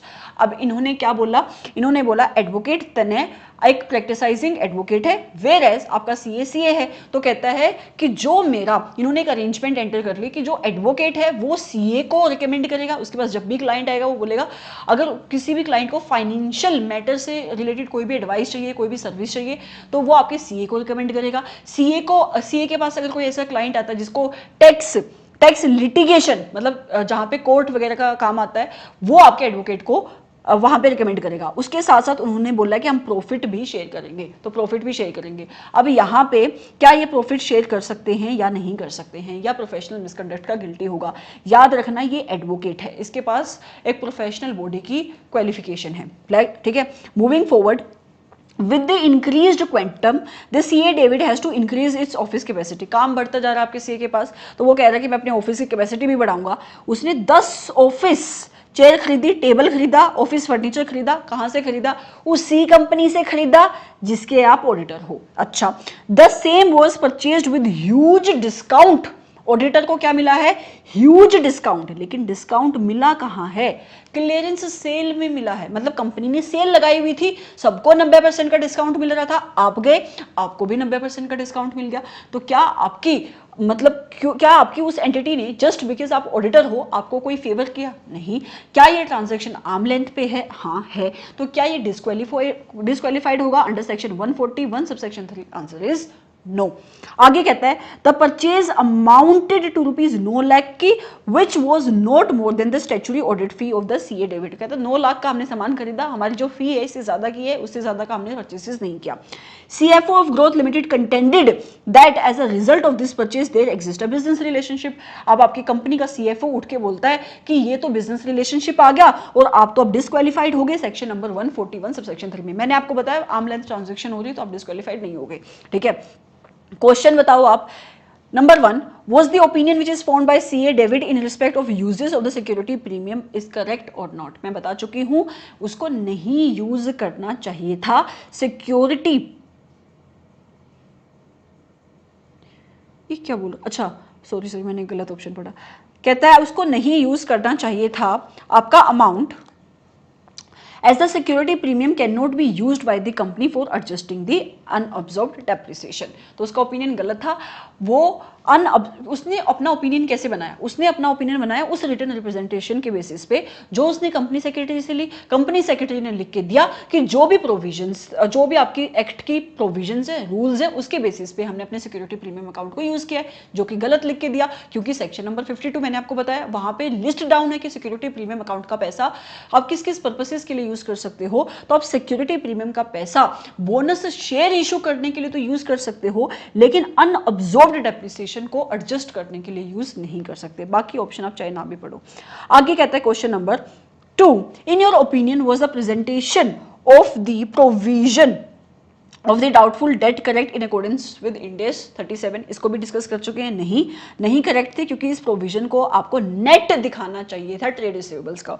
मतलब trade receivables आप बनाओगे वहां पे net करके इस figure को बाहर दिखाओगे, ना कि लाइबिलिटी के अंदर शॉर्ट टर्म प्रोविजंस भी। Moving forward to next question, What is the validity of the CFO contention? ये भी मैं ये भी बता चुकी हूँ, कोई भी वो डिस्क्वालीफाइड यहाँ पे होगा ही नहीं। तो the contention of the CFO is invalid and CA David will not be required to vacate his office. Right? So let's move forward to next case study. Question number 27 क्या कहता है question, CA Dev involve in the practice of statutory audit from the last 27 years. CA Dev पिछले 27 साल से audit कर रहा है। He is the statutory auditor of the 19 public limited companies। 19 public limited companies का वो ऑडिटर है, जिसमें से 7 कंपनीज लिस्टेड हैं। He is also the statutory auditor of 6 1-person company, 6 OPC का है, जिसमें से 19 पब्लिक कंपनीज हैं, 7 are PSUs, 4 are involved in the banking business, 2 उसकी लाइफ इंश्योरेंस में है, एंड बाकी जो कंपनी बच गई आपके प्राइवेट सेक्टर कंपनीज है। यहाँ पे लोड नहीं लेना है कि इतने सारे नंबर्स आगे, जो हमारे क्वेश्चन के लिए रेलिवेंट होंगे उनको हम दोबारा से आगे पढ़ेंगे। ओके, उसके बाद कहता है his friend mister Suyog was MD of the health life insurance company. उसका एक दोस्त है जिसका नाम है मिस्टर सुयोग, वो क्या है, मैनेजिंग डायरेक्टर है आपकी लाइफ इंश्योरेंस कंपनी का, एंड वो अपॉइंट करना चाहता है CA Dev को as the statutory audit of the health life insurance company. आपके पास, आपके ऑडिटर के पास ऑलरेडी 2 लाइफ इंश्योरेंस कंपनी है, एक तीसरी लाइफ इंश्योरेंस कंपनी के लिए आपका जो CA Dev का फ्रेंड है वो आपको अपॉइंट करना चाहता है एज दी ऑडिटर। ये अलाउड नहीं है, मैक्सिमम 3 आप कर सकते हो, और सब्जेक्ट टू इसके ऊपर एक और लिमिटेशन है कि आप या तो 2 लाइफ की या तो 2 जनरल की, राइट। तो आपके पास ऑलरेडी अगर 2 लाइफ इंश्योरेंस कंपनी की ऑडिट है तो आप एक और एक्सेप्ट नहीं कर सकते। उसके बाद कहता है There is a quite a diversification of the client of the Mr. Dev। वो तो हमें भी दिखाई दे रहा है कि बहुत ज़्यादा अलग अलग टाइप के इसके क्लाइंट्स हैं। Few are from the insurance, कुछ उसके इंश्योरेंस हैं, कुछ उसके टी के बिजनेस से हैं, कुछ उसके FMGC के बिजनेस से भी हैं। CA Dev still wants to increase the area of his practice। आपका CA Dev बहुत ही एम्बिशियस आदमी है, वो अपनी प्रैक्टिस को और भी बढ़ाना चाहता है। Mint Coin Limited was involved in the business of assisting the startup to raise the fund from various venture capitalists. आपकी जो Mint Coin Limited है वो venture capitalist को support करती है, startup का fund provide करती है. It had a huge network of the venture capitalist which was very helpful in serving the client. But Mint Coin lacked a finance expert who can represent the financial statements of the startup to venture capitalist. Mint Coin Limited contacted CA Dev, who was practicing chartered accountant, but as he holds the COP, that is certificate of practice, he cannot work as a full-time employee of the Mint Coin Limited. So it is agreed that rather than a fixed salary, हम क्या दे देंगे उसको, percentage basis के ऊपर consultancy फी दे देंगे, and will continue with his practice. It was also agreed that he will not be an employee of the Mint Coin Limited and will provide the direct fundraising services to startup in collaborations with the Mint Coin Limited. Question क्या कहता है कि आपका जो CA देव है वो अपनी practice को एक्सपेंड करना चाहता है, तो उसके सीन में आई आपकी एक Mint Coin Limited जो क्या काम करती है, वेंचर कैपिटलिस्ट है. इनको एक फाइनेंशियल एक्सपर्ट चाहिए, तो फाइनेंशियल एक्सपर्ट के लिए उन्होंने CA देव को हायर किया. वो कहते हैं कि CA देव क्योंकि एक आपका CA इन प्रैक्टिस है तो वो फुल टाइम एम्प्लॉयमेंट में तो आ नहीं पाएगा, क्योंकि अगर वो फुल टाइम एम्प्लॉयमेंट में आया तो फिर उसके ऊपर डिस्क्वालिफिकेशन हो जाएगी. तो हम क्या करते हैं, हम इसको एज ए एम्प्लॉय हायर नहीं करते, हम इसको परसेंटेज बेसिस पे कमीशन पे कर देंगे. मतलब जितना हम फंड रेज करेंगे उसका एक परसेंटेज हम CA को भी दे देंगे. क्या ये अलाउड है या नहीं अलाउड है, आप सोचो, मैं जवाब बाद में दूंगी. ठीक है, आगे चलो. CA देव वो statutory auditor of the safety limited. आपका CA देव सेफ्टी लिमिटेड का स्टैच्यूटरी ऑडिटर था, जो कि एक इंश्योरेंस कंपनी है, और किस चीज की इंश्योरेंस में है, फायर की और मरीन के इंश्योरेंस की. In case of the marine insurance it had a risk of nearly 100 से लेकर 120 crore, and in case of fire insurance 70% of its fire insurance premium was received from the stars hotel. वो कहता है जो आपकी insurance company है जिसका आपका CA देव स्टैच्यूटरी ऑडिटर है, उसका दो टाइप की इंश्योरेंस में वो इन्वॉल्व है, एक मरीन की इंश्योरेंस और दूसरी फायर की insurance.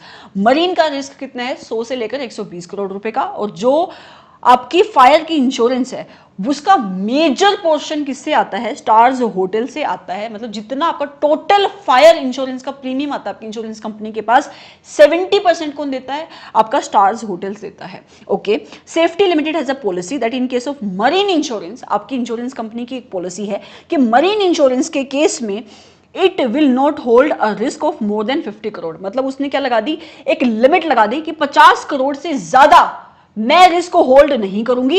Hence safety limited has signed a contract for 5 years with help limited which was involved in the business of री इंश्योरेंस. उसने अपने बिजनेस को री इंश्योर्ड करवा लिया है, किससे, हेल्प लिमिटेड से. और उसने क्या बोला कि 50 करोड़ से ऊपर का रिस्क मैं सीड कर दूंगी इस री इंश्योरेंस कंपनी को फॉर 40% ऑफ मरीन री इंश्योरेंस के प्रीमियम की. जितनी भी प्रीमियम मुझे मिलेगी मैं 40% की प्रीमियम इस री इंश्योरेंस कंपनी को दे दूंगी, और 50 करोड़ रुपए तक का रिस्क मैं रिटेन करूंगी.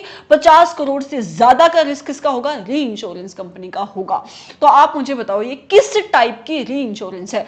अगर आपकी इंश्योरेंस कंपनी एक पोर्शन से ज्यादा का रिस्क किसी को सीड करती है, जिस री इंश्योरेंस कंपनी को सीड करती है, तो क्योंकि आपकी कंपनी एक्सेस रिस्क सीड कर रही है, एक परसेंटेज, एक लिमिट अपने पास रख के, तो इस टाइप की री इंश्योरेंस को कहते हैं सरप्लस ट्रीटी री इंश्योरेंस. ठीक है, आगे बोलता है because of the change in the business environment, क्योंकि बिजनेस इन्वायरमेंट चेंज हो रहा है, Safety Limited enter a separate contract with the Help Limited to reinsure the fire insurance of Star Hotels, where Help Limited will bear 40% risk in the returns of 40% of premium from Stars Hotel. आप मुझे बताओ आपका जो major portion है आपके fire का वो किससे आता है, स्टार से. और आपने ये जो नेगोशिएशन करी है री इंश्योरेंस कंपनी के साथ, वो कैसे करी है कि 40% के रिस्क के अगेंस्ट में कितनी दूंगी, 40% की प्रीमियम दोगे. तो यहां पे तुम अपनी जो रिस्क को इंडिविजुअली नेगोशिएट कर रहे हो, राइट. फिर कहता है net premium used for the calculation of. अच्छा, सबसे पहले मुझे आप बताओ ये आपका किस टाइप की री इंश्योरेंस हुई. तो जहां पे आप इंडिविजुअली रिस्क को नेगोशिएट करते हो तो वो होती है आपकी फैक्यूलेटिव री इंश्योरेंस, राइट. फिर कहता है net premium which is used for the calculations of unexpired risk reserves of marine हल इंश्योरेंस इज 70 करोड़. उसने अनएक्सपायर्ड रिस्क रिजर्व के लिए अमाउंट बताया है, एंड मरीन कार्गो के लिए 40 करोड़. टोटल नेट प्रीमियम दी हुई है 80 करोड़ रुपए की. At the end of the year CA Dev was confused as to how to calculate the unexpired risk reserve. अब उसको नहीं पता कि अनएक्सपायर्ड रिस्क रिजर्व कैसे कैलकुलेट करनी है। हम देखते हैं क्वेश्चन में क्या पूछा है, उसके बाद हम बात करेंगे। आगे कहता है CA Dev is a statutory auditor of the Tata Tea Limited. इसके साथ साथ टाटा टी लिमिटेड का भी वो स्टैट्यूटरी ऑडिटर है। It has set up its manufacturing plant in backward areas of West Bengal. It has been set up under the production linked investment scheme of the government. Turnover कितनी है आपकी इस कंपनी की पिछले फाइनेंशियल ईयर में, तो turnover है 60 करोड़ रुपए की। अच्छा, along with the manufacturing of T को मैन्युफैक्चरिंग करने के साथ साथ Tata limited also produces electricity. आपकी कंपनी क्या काम और कर रही है, वो इलेक्ट्रिसिटी भी बनाती है। कहां से बना रही है, अपने ही सोलर प्लांट को यूज करके बना रही है। और इलेक्ट्रिसिटी कंज्यूम भी कौन कर रहा है, आपकी कंपनी खुद कर रही है। तो अगर मैं इन शॉर्ट बोलूं, कंपनी इलेक्ट्रिसिटी जनरेशन कर रही है कैप्टिव कंजम्पशन के लिए, खुद की कंजम्पशन के लिए। ठीक है, क्वेश्चन आगे कहता है CA Dev is the statutory auditor of the FMCG giant Private Premium Limited as well. उसके साथ साथ आपकी एफएमसीजी एक कंपनी है जिसका नाम है जायंट प्रीमियम लिमिटेड, उसके भी आप स्टैट्यूटरी ऑडिटर हो। प्रीमियम लिमिटेड एक लिस्टेड कंपनी है। एंड ये सिर्फ इतना ही नहीं, टॉप आपकी जो 50 लिस्टेड कंपनीज हैं उसमें आती है। और इसका स्थान कौन सा है, मतलब कौन सा प्लेस है, 47th प्लेस है। The promoter of the company is mister Hari. Company के प्रमोटर कौन है, मिस्टर हरी हैं। वो खुद से कोई मैनेजमेंट में पोजीशन होल्ड नहीं करते, लेकिन उसका जो भाई है वो है मिस्टर तारी, who is a non executive chairman. Chairman आपका नॉन एग्जीक्यूटिव है लेकिन रिलेटेड है प्रमोटर से। ठीक है, और टोटल कितने डायरेक्टर्स हैं, 16 डायरेक्टर्स हैं कंपनी में, जिसमें मिस्टर सुयोग भी बैठता है बोर्ड में। ठीक है, ऊपर हमने देखा था मिस्टर सुयोग कौन है, आपके सीए देव का friend. The board of directors are considering to form the audit committee. वो कह रहे हैं कि हम ऑडिट कमेटी बना लेते हैं और हम बोलेंगे कि ऑडिट कमेटी में 9 डायरेक्टर्स होंगे। ठीक है, मिनिमम 3 होने चाहिए, तुम 9 रख रहे हो, हमें कोई इशू नहीं है। Mister Tari seeks the advice from CA Dev. अब ये जो मिस्टर तारी है वो आपके सीए देव की एडवाइस चाहता है कि कितने इंडिपेंडेंट डायरेक्टर्स होने चाहिए, 1/3 इंडिपेंडेंट डायरेक्टर्स होने चाहिए। तो आप इसका 1/3 निकाल लो कितने आते हैं, तो ये 5 से ऊपर आएगा, 6 आएंगे यहाँ पे। ठीक है, फिर कहता है on the basis of the aforementioned fact you are required to answer the following questions. आप मुझे सवालों के जवाब दो। सबसे पहले, is the act of CA Dev of charging 2% consultancy fee for the amount which is raised by your professional is a misconduct. Please specify the relevant clause. तो percentage basis पे आप फीस चार्ज कर रहे हो, it is not allowed. तो आप कहाँ पे गिल्टी होगे, आप जाओगे शेड्यूल नंबर 1 के पार्ट नंबर 1 के क्लोज नंबर 10 में। तो यस, मिसकंडक्ट हुआ है आपके पार्ट नंबर 1 के फर्स्ट शेड्यूल के क्लोज नंबर 10 में। Right, moving forward to next question. Can CA Dev accept the appointment of the statutory auditor of the health life insurance company? Give the reasons. मैं reason बता चुकी हूँ, maximum 2 का ही कर सकता है। 2 लाइफ इंश्योरेंस कंपनी के ऑडिटर उसके पास पहले से है, तो तीसरी वो एक्सेप्ट नहीं कर सकता। तो जहां जहां पे यस लिखा है तो उसको आप काट दो। कैन एक्सेप्ट, नो, नहीं एक्सेप्ट कर सकते। तो जहां पे यस लिखा है उसको काट दो, यस लिखा है उसको काट दो। ठीक है, फिर कहता है no, as the total number of audit of the life insurance company a CA can perform is 2. Hence, CA Dev cannot accept one more statutory audit of the life insurance company. उसके बाद कहता है what is the type of the treaty that Safety Limited has signed with the Help Limited in order of the reinsurance of marine business. मैं बता चुकी हूँ marine के relation में उसने कौन सी साइन करी थी, आपकी सरप्लस प्रोपोर्शनल ट्रीटी। उसने क्या किया था, एक लिमिट तक मैं रिटेन करूंगी, बाकी का एक पोर्शन मतलब 40% आई थिंक उसने सीड कर दिया था। तो किस टाइप की री इंश्योरेंस है ये, सरप्लस प्रोपोर्शनल ट्रीटी री insurance. Moving forward, what is the type of treaty that safety limited ने साइन करी है हेल्प लिमिटेड के साथ फॉर री ensuring the fire business of stars hotel. तो आंसर क्या है इसका, फैकल्टेटिव री इंश्योरेंस। मैं बता चुकी हूँ हर एक रिस्क को उसने इंडिविजुअली नेगोशिएट किया था। Moving forward to next question, which of the following statement is correct for the Tata Tea Limited in regard of the section number 148 of the Companies Act to be read with the rule number 4 of the applicability of cost audit. Rule number 3 बात करता है cost record की। तो कोई भी आपकी ऐसी entity जिसको सेंट्रल गवर्नमेंट प्रिस्क्राइब कर देती है, प्रिस्क्राइब उसने कौन सी करी है, अगर तुम्हारी turnover from all the product and services है 35 करोड़ या उससे ज्यादा की, तो तुम्हारे ऊपर एप्लीकेबिलिटी रखती है कोस्ट रिकॉर्ड बनाने की। राइट, कोस्ट ऑडिट की एप्लीकेबिलिटी भी इसके ऊपर एप्लीकेबल हो जाती, क्योंकि इसकी टर्नओवर है वो कितनी, आई थिंक 60 करोड़ है और नॉन रेगुलेटेड सेक्टर है। कहाँ गया,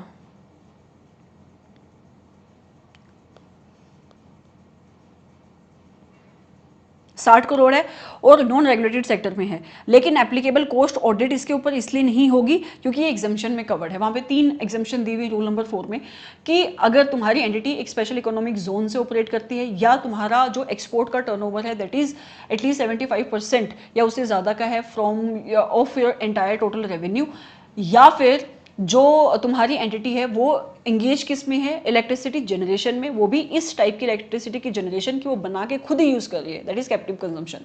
तो इस केस में आपके ऊपर कॉस्ट ऑडिट की रिक्वायरमेंट नहीं आती, तो इसके ऊपर कॉस्ट रिकॉर्ड बनाने की रिक्वायरमेंट आएगी एज पर रूल नंबर 3, लेकिन कॉस्ट ऑडिट जो रूल नंबर 4 में प्रिस्क्राइब्ड है वहां पे इसकी रिक्वायरमेंट इसलिए नहीं आएगी क्योंकि ये एग्जाम्पशन में कवर्ड है, राइट। तो इसके ऊपर आपका आंसर कौन सा बनेगा? Tata Tea Limited will have to maintain the cost record, yes, and would be subject to cost audit, नहीं, कॉस्ट ऑडिट इसको नहीं करवानी है। फिर कहता है Tata Tea Limited will have to maintain the cost record, yes, and would be subject to cost audit, फिर से बोल रही हूँ कॉस्ट ऑडिट इसको नहीं करवानी है।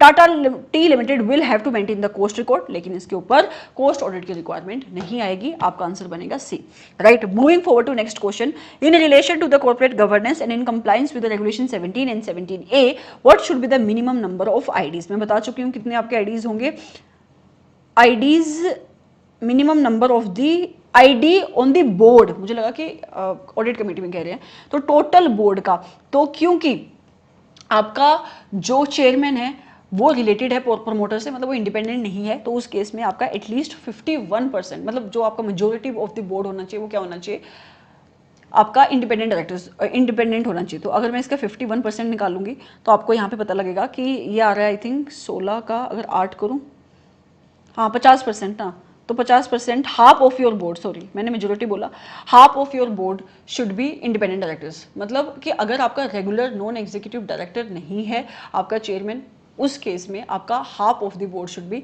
इंडिपेंडेंट। तो इस केस में आपका हाफ मतलब टोटल आई थिंक 16 है, कितने हैं,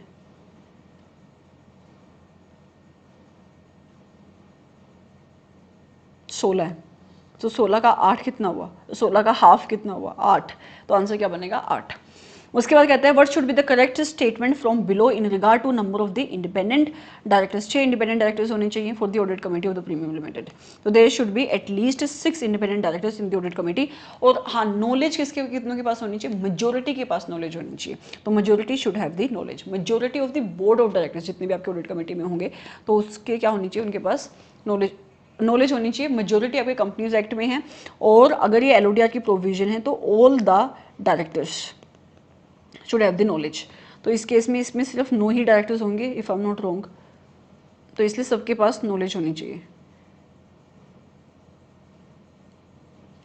हाँ 9 डायरेक्टर्स हैं तो सबके पास नॉलेज होनी चाहिए। जो आपका सेक्शन नंबर 177 है वो मेजोरिटी की बात करता है, और जो आपका एलओडीआर है वो कहता है कि जितने भी आपके डायरेक्टर्स ऑडिट कमेटी में होंगे उनके पास नॉलेज होनी चाहिए, एक्सपर्टीज होनी चाहिए, they should be able to read and understand the financial statement. तो इसमें सारे के सारे डायरेक्टर्स के पास आपके पास नॉलेज होनी चाहिए। This was your question number 27th। Let's move forward to question number 28th। क्या कहता है आपका क्वेश्चन नंबर 28, स्पीक लिमिटेड, अगर ये लिमिटेड है तो कौन सी कंपनी हुई, it is a public company, is an industry providing, is an नहीं होना चाहिए था, इन होना चाहिए था, providing telecommunication services and is operating in a completely automated environment. आपकी ये जो स्पीक लिमिटेड है टेलीकम्युनिकेशन के सेक्टर में काम करती है, और जिस टाइप की इसकी एनवायरनमेंट है वो कौन सी एनवायरनमेंट है, कंप्लीटली ऑटोमेटेड एनवायरनमेंट है।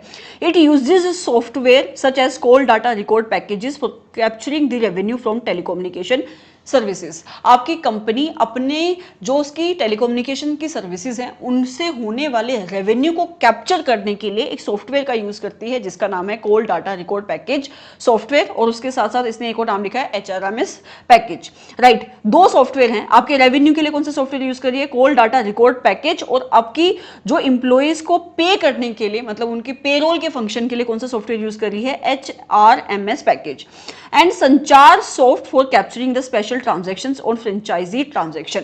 और कहता है तीसरा सॉफ्टवेयर वो यूज कर रहा है उसका नाम है संचार सॉफ्ट। ये किस लिए यूज कर रहा है, जो ये आपकी जो टेलीकम्युनिकेशन कंपनी है जब किसी कंपनी को फ्रेंचाइजी देती है तो उससे होने वाली ट्रांजैक्शंस को रिकॉर्ड करने के लिए सॉफ्टवेयर यूज करती है संचार सॉफ्टवेयर। तो इसका मतलब इस हमने अभी तक 3 सॉफ्टवेयर देखे जो आपकी टेलीकम्युनिकेशन कंपनी यूज कर रही है।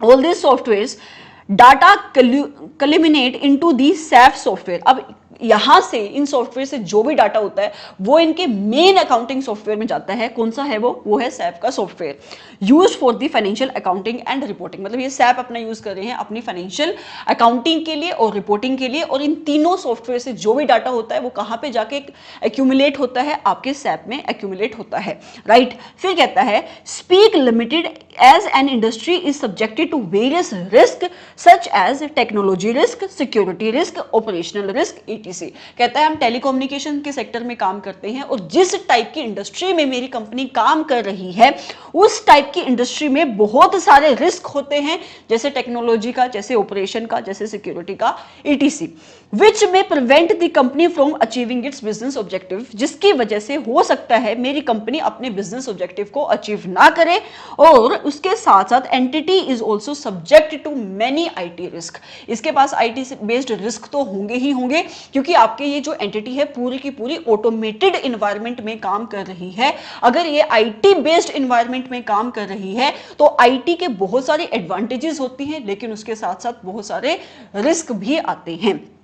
आगे क्वेश्चन कहता है the auditor of the company during the course of the audit has found the following issues. आपके ऑडिटर को ये इश्यूज मिले हैं, उसने 3 ऑब्जर्वेशन नोट करी हैं। कौन कौन सी? Number 1, Speak limited has issued material for tower works worth ₹30 crore on 10th October 2021 and this entry made by a staff is approved by the assistant store manager and the store manager. The very next day the staff who entered the data found that there is some clerical error and stock worth only 29 crore was issued. Question कहता है आपकी speak limited ने material issue किया है, कितने amount का? 30 करोड़ रुपए का। किस चीज के लिए? टावर की कंस्ट्रक्शन के लिए। किस डेट को? 10 अक्टूबर को। और इसकी एंट्री आपके एक स्टाफ ने करी है और इसका अप्रूवल किसने दिया है? आपके असिस्टेंट स्टोर मैनेजर ने, और उसके साथ साथ स्टोर मैनेजर ने दिया है। मतलब इसके ऊपर डबल अप्रूवल लगते होंगे। आपके असिस्टेंट स्टोर मैनेजर ने भी इसको अप्रूव किया है और आपके स्टोर मैनेजर ने भी इसको अप्रूव किया है। द वेरी नेक्स्ट डे, अगले ही दिन जिस स्टाफ ने एंट्री डाली थी उसको पता लगा है कि कुछ क्लैरिकल एरर हुई है और जो स्टोर है सिर्फ 29.8 करोड़ का ही इशू हुआ है। मतलब उसने एंट्री कितने की डाली? 30 करोड़ रुपए की, बट एक्चुअल में कितने का स्टोर इशू हुआ? सिर्फ 29.8 करोड़ रुपीस का। He made the changes immediately, उसने फटाफट सिस्टम में चेंजेस कर दिए खुद से, बिना अथोराइजेशन के, बिना अप्रूवल के, एंड सिस्टम ने एक्सेप्ट भी कर लिया बिना किसी अप्रूवल के। मतलब आपका जो स्टोर मैनेजर था और आपका जो असिस्टेंट स्टोर मैनेजर था उसका अथोराइजेशन नहीं लगा, उसका अप्रूवल नहीं लगा, आपके एक स्टाफ ने एंट्री डाली और आपके सिस्टम ने एक्सेप्ट कर लिए। मतलब यहां पे आपकी अथोराइजेशन के ऊपर लगे हुए, मतलब जो आपकी अथोराइजेशन है वो उसका इंटरनल कंट्रोल यहां पे वीक है, राइट। आगे जाके देखेंगे क्वेश्चन क्या पूछ रहा है। दूसरा इशू क्या मिला आपके ऑडिटर को? Speak limited is showing a commission expense of 2 crore during the month of October 2021। आपकी कंपनी ने 2 करोड़ रुपए का खर्चा बुक किया है अक्टूबर 2021 में। किसके नाम पे? कमीशन के नाम पे। The auditor has made an effort to understand the business process that makes up this financial statement line item as to how। अब आपका ऑडिटर समझने की कोशिश कर रहा है कि ये जो आपका फाइनेंशियल स्टेटमेंट लाइन आइटम है, क्या है आपका? FSLI, कमीशन का खर्चा, इसके ऊपर वो इंटरनल कंट्रोल्स लगे हुए हैं, उसको समझने की कोशिश कर रहा है। वो ये अंडरस्टैंड कर रहा है कि आपकी एंटिटी ने इस ट्रांजैक्शन की इनिशिएशन कैसे करी, उसकी रिकॉर्डिंग कैसे करी, उसका अप्रूवल कैसे हुआ, उसकी पोस्टिंग कैसे हुई और अल्टीमेटली उसकी रिपोर्टिंग कैसे हुई, राइट। फिर कहता है during this exercise he finds that there is a difference of 1,50,000। जब वो आपकी एंटायर प्रोसेस को समझ रहा था, वो वॉक थ्रू ले रहा था, तो उसको पता लगा कि 1.5 लाख का डिफरेंस है आपके कमीशन में, कि जो आपकी एंटिटी ने रिकॉर्ड किया है और जो उसके सॉफ्टवेयर से आता है, and commission as reflected in the SAP account. 2 मैंने आपको बताया, ऊपर मैंने आपको 3 सॉफ्टवेयर के नाम बताए थे। एक कौन सा था? संचार का सॉफ्टवेयर, उनमें से एक संचार का सॉफ्टवेयर था।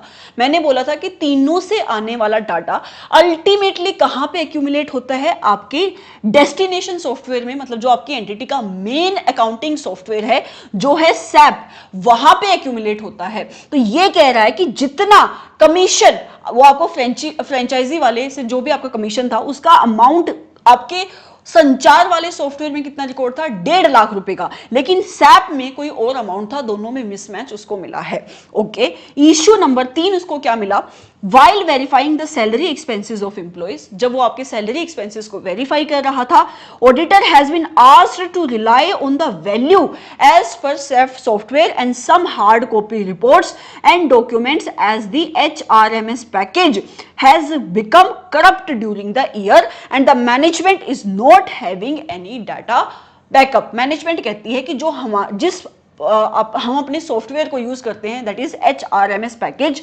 अपने पेरोल के फंक्शन के लिए वो डिस्ट्रॉय हो गया है और हमारे पास उसका कोई बैकअप अवेलेबल नहीं है।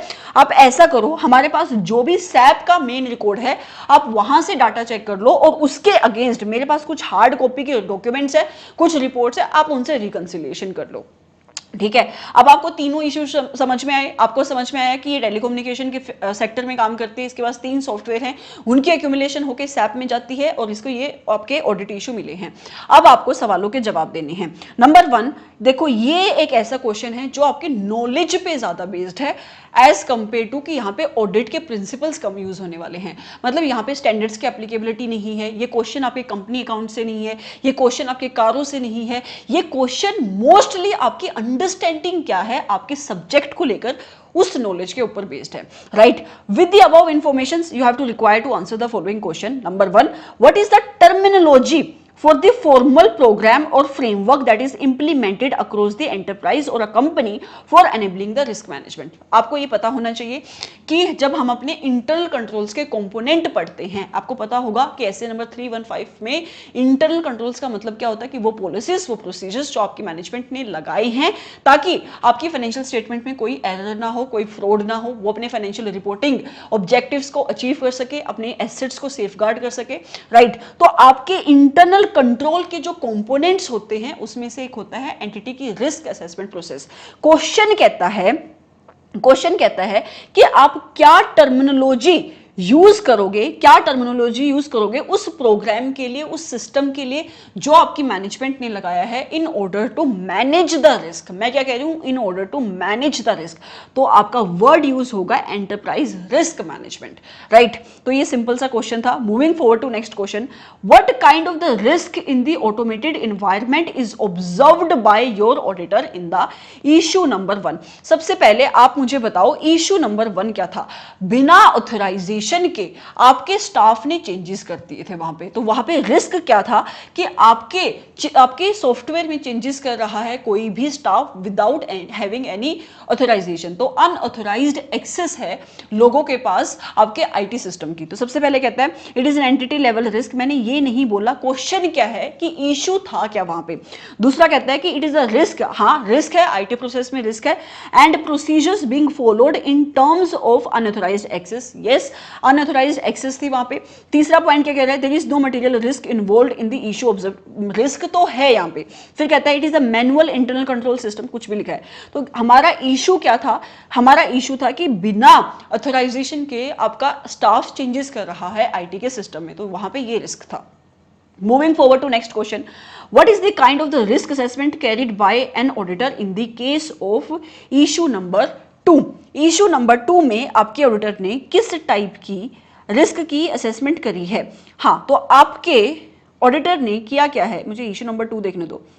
उसने फाइनेंशियल स्टेटमेंट लाइन आइटम के ऊपर, मतलब जो उसकी बिजनेस प्रोसेस है उसको अंडरस्टैंड करने के लिए उसने पूरी की पूरी प्रोसेस को समझा। तो आपने क्या किया, प्रोसेस लेवल के ऊपर आपने क्या किया, प्रोसेस लेवल के ऊपर अपने रिस्क की असेसमेंट करी है। तो आंसर क्या बनेगा इसका, it is an evaluation of the risk and control eight the process level. आपने एक बिजनेस प्रोसेस को पकड़ा, उसके ऊपर रिस्क कैसे अराइज होता है, in order to understand that आपने एक ट्रांजैक्शन के ऊपर, एक एफएसएलआई के ऊपर वॉक थ्रू लिया।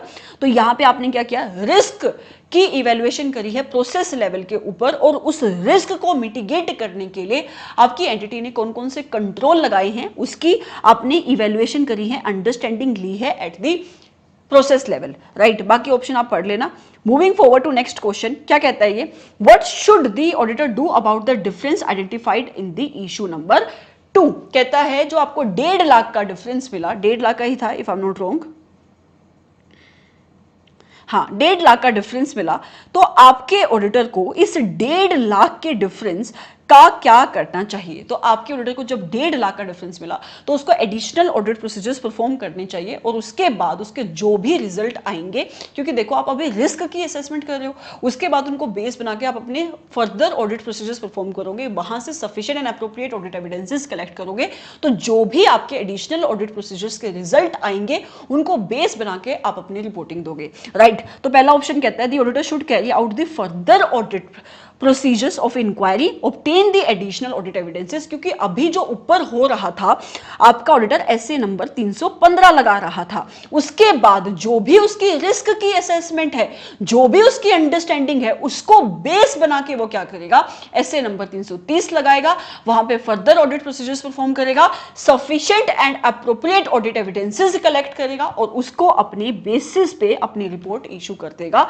और यही आपका आंसर होगा, right. Moving forward to next question, कहता है how should the auditor deal with the issue number 3। Issue number 3 के साथ आपके ऑडिटर को कैसे डील करना चाहिए। Let me see the issue number 3 again. हाँ, वो कहता है कि आपका जो डाटा डिस्ट्रॉय हो गया है उस केस में आपका ऑडिटर क्या करेगा। तो अगर आपके ऑडिटर के पास डाटा नहीं है तो इसका मतलब ये नहीं है कि वो डायरेक्टली ही डिस्क्लेमर ऑफ ओपिनियन दे देगा या क्वालिफाइड ओपिनियन दे देगा इस बेसिस पे ये बोल के कि मेरे पास अब तो ऑडिट एविडेंसेस में कलेक्ट ही नहीं कर सकता क्योंकि मेरे पास इन्फॉर्मेशन ही नहीं है। सबसे पहले वो एडिशनल ऑडिट प्रोसीजर्स परफॉर्म करेगा, एडिशनल सही वर्ड नहीं है, ऑल्टरनेटिव ऑडिट प्रोसीजर्स परफॉर्म करेगा कि अगर मुझे इस सोर्स से डाटा नहीं मिल पा रहा है तो मैं किस एडिशनल तरीके से मैं इंफॉर्मेशन ऑब्टेन कर सकता हूं, किन अदर ऑल्टरनेटिव ऑडिट प्रोसीजर्स की हेल्प से मैं कंफर्ट ले सकता हूं। और अगर वो वहां से भी ना कलेक्ट कर पाए ऑडिट एविडेंसेस तो उस केस में वो डिस्क्लेमर देगा ऑडिट ओपिनियन का, राइट। तो आपका आंसर देख लेते हैं कि क्या है। The auditor should issue a qualified opinion as records are destroyed। मैंने उसको बोला है, आपको अभी बोला कि डायरेक्टली वो क्वालिफाइड डिस्क्लेमर ऑफ ओपिनियन नहीं देगा। सबसे पहले वो क्या करेगा, ऑल्टरनेटिव ऑडिट प्रोसीजर्स परफॉर्म करेगा in order to obtain the sufficient and appropriate audit evidences before giving the disclaimer of opinion. मतलब सबसे पहले वो ऑल्टरनेटिव ऑडिट प्रोसीजर्स परफॉर्म करेगा और उसके बाद वो फाइंड आउट करेगा कि क्या उसको sufficient and appropriate audit evidences मिल रहे हैं, और अगर उसको नहीं मिलेंगे तो वो डिस्क्लेमर ऑफ ओपिनियन देगा। Okay, let's move forward to your next case study. Okay, let's move forward to last case study, मतलब आज की क्लास की last case study, that is question number 29। क्या कहती है case study. ABN company are the chartered accountants having the 4 partners mister A B C and D. आपकी ABN company chartered accountants हैं, कितने पार्टनर्स हैं उनके, टोटल पार्टनर है इनके 4 पार्टनर्स हैं। और हेड ऑफिस इस कंपनी का कहाँ पे सिचुएटेड है, हेड ऑफिस सिचुएटेड है न्यू दिल्ली में, और उसके साथ साथ उसकी 2 ब्रांचेस हैं, एक ब्रांच है उसकी मुंबई में और दूसरी ब्रांच है उसकी कोलकाता में। कंपनी जो आपकी फर्म है वो कब फाउंड हुई थी, इट वॉज फाउंडेड इन 1983। बहुत पुरानी फर्म है, जब तक आप और हम पैदा भी नहीं हुए होंगे तब ये फर्म फाउंड हुई थी। Mister A looks after internal audit assignment. Mister A जो आपका पार्टनर है इस फर्म का, मिस्टर ए किसको हैंडल करता है, इंटरनल ऑडिट असाइनमेंट को हैंडल करता है। Mister B and mister C head करते हैं tax audit and consultancy. Mister B and mister C, मतलब जो मिस्टर बी और सी हैं दोनों मिलके इनकम टैक्स ऑडिट और कंसल्टेंसी का काम हैंडल करते हैं। मिस्टर डी स्पेशलाइज करता है कंपनी ऑडिट और बैंक ऑडिट में। इसने सिर्फ ये बताया कि आपके जो बाकी टोटल 4 पार्टनर्स है फर्म के, वो किस किस एरिया को हैंडल करते हैं। Firm is also empanelled with the C&AG of India, reserve bank of India, income tax department for conducting the special audit. इसके अलावा जो आपकी ऑडिट फर्म है वो कहाँ पे इम्पेनल्ड है, C&AG के साथ, रिजर्व बैंक ऑफ इंडिया के साथ और इनकम टैक्स डिपार्टमेंट के साथ for conducting the special audit. During the statutory audit of PQR Limited, which is a listed company for the financial year 2020-21, following observations were noted by Mr. Z, an article assistant। वो कह रहा है कि जब आपकी जो firm है वो PQR लिमिटेड जो कि एक लिस्टेड एंटिटी है उसकी ऑडिट कर रही थी, तो आपका जो मिस्टर जेड है which is the article assistant of the firm, उसने ये ऑब्जर्वेशन नोट करी है, उसको ये ऑडिट ऑब्जर्वेशन मिली है। कौन कौन सी। Number 1, The company's account have been prepared on the Ind AS basis as specified in the Companies Act 2013। कहता है कंपनी ने अपनी फाइनेंशियल स्टेटमेंट किसके बेसिस पे बनाई है, Ind AS के बेसिस पे बनाई है। दूसरी ऑब्जर्वेशन क्या मिली, There was a major fire at the plant। आपका कंपनी के जो प्लांट में एक मेजर फायर हुई है, मतलब आग लगी है, किस डेट को, 3 अप्रैल 2021 को, जिसकी वजह से जो आपका टोटल स्टॉक इन हैंड था उसका 35% स्टॉक डिस्ट्रॉय हो गया है और उसकी वैल्यू कितनी थी, 40 लाख की उसकी वैल्यू थी। थर्ड ऑब्जर्वेशन क्या मिली, कंपनी ने इस ऑडिट पीरियड के दौरान 53% शेयर एक्वायर करे हैं सब्सिडरी लिमिटेड के। किस डेट को एक्वायर करे हैं, ये एक्वायर करे हैं 1 मार्च 2021 को एक्वायर करे हैं, लेकिन हुआ कुछ ऐसा 1 मार्च को इन्होंने एक्वायर करे हैं, पहली बात। और ये आपका फाइनेंशियल ईयर कौन सा है, एक मिनट कहीं पे लिखा हुआ है, आई थिंक फिर ये 2021 ही है, हाँ 2021 है। तो आपने कब एक्वायर करे हैं शेयर, 1 मार्च 2021 को एक्वायर करे हैं और आपने 15 अक्टूबर 2021 को इन शेयर्स को सोल्ड कर दिया है, राइट। तो अगर आपकी कोई सब्सी है तो section number 129 to be read with the schedule 3 आपको क्या करना पड़ेगा, इसकी कंसोलिडेशन करनी पड़ेगी। आगे कहता है company is having the 1 crore equity shares at the ₹10 as its paid up share capital. Company की टोटल कितनी है, उसकी इक्विटी शेयर कैपिटल 1 करोड़ की है और उसके शेयर की फेस वैल्यू क्या है, 10 रुपए की है और वो 10 रुपए की उसकी पेड अप शेयर वैल्यू दी हुई है। ड्यूरिंग द ईयर कंपनी ने डिक्लेयर किया है डिविडेंड, कितने रुपए का डिविडेंड डिक्लेयर किया है, ₹1 पर शेयर का डिविडेंड उसने डिक्लेयर किया है। अगर डिविडेंड की बात हो रही है तो सेक्शन कौन सा आएगा यहाँ पे, सेक्शन नंबर 123, ठीक है। उसके साथ साथ क्वेश्चन कहता है कि जो मिस्टर जेड है वो उसको ऑफर किया गया 0.5% of the total profits of AB&C company. AB&C जो कि चार्टर्ड अकाउंटेंट्स हैं, जो कि चार्टर्ड अकाउंटेंट्स इन प्रैक्टिस हैं, एक CA इन प्रैक्टिस अपने प्रॉफिट को शेयर करना चाहता है मिस्टर जेड के साथ। और मिस्टर जेड ना तो उसका पार्टनर है, ना तो उसको रिटायर्ड पार्टनर है, ना तो उसका लीगल रिप्रेजेंटेटिव है डिसीज्ड पार्टनर का, ना तो मेंबर है प्रोफेशनल बॉडीज का। तो क्या आपका CA in practice mister Z के साथ अपना प्रॉफिट शेयर कर सकता है या नहीं कर सकता, और अगर उसने किया और उसको नहीं करना चाहिए तो वो किस क्लोज में गिल्टी होगा। So answer is no. आपका AB&C who are the chartered accountant in practice they can not share their profit किसके साथ, मिस्टर जेड के साथ, जो कि एक आर्टिकल असिस्टेंट है। अगर इन्होंने शेयर किया है तो ये गिल्टी कहां पे होंगे, शेड्यूल नंबर 1 के पार्ट नंबर 1 के क्लोज नंबर 2 में, राइट। अब आपको इन सवालों के जवाब देने हैं, कौन कौन सा। Number 1, whether preparations of the consolidated financial statement is required for the financial year 2020-21 for the PQR limited और नॉट। आंसर इज यस, मैं बता चुकी हूं यस, आपको इंडेस लगेगा इसके ऊपर अगर आपने अपनी सब्सी को एक्वायर किया है तो। अगर आपके पास कोई सब्सी है, कोई एसोसिएट है, कोई जेवी है, तो आपको उसकी कंसोलिडेटेड फाइनेंशियल स्टेटमेंट बनानी पड़ती है एज पर सेक्शन नंबर 129, राइट। बाकी के ऑप्शन आप पढ़ लेना। अगला क्वेश्चन क्या कहता है, regarding the loss by fire what is the correct course of action for the financial statement for 2020-21 as per Ind AS 10। तो आपको इंडेस 10 के हिसाब से, इंडेस 10 होता क्या है, do you have, give me 2 minute यार।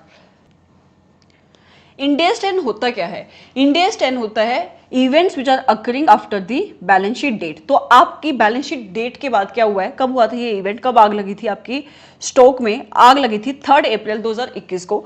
आपका फाइनेंशियल ईयर कौन सा है, 2021, तो मतलब आपका फाइनेंशियल ईयर खत्म कब हो गया, 31 मार्च 2021 को।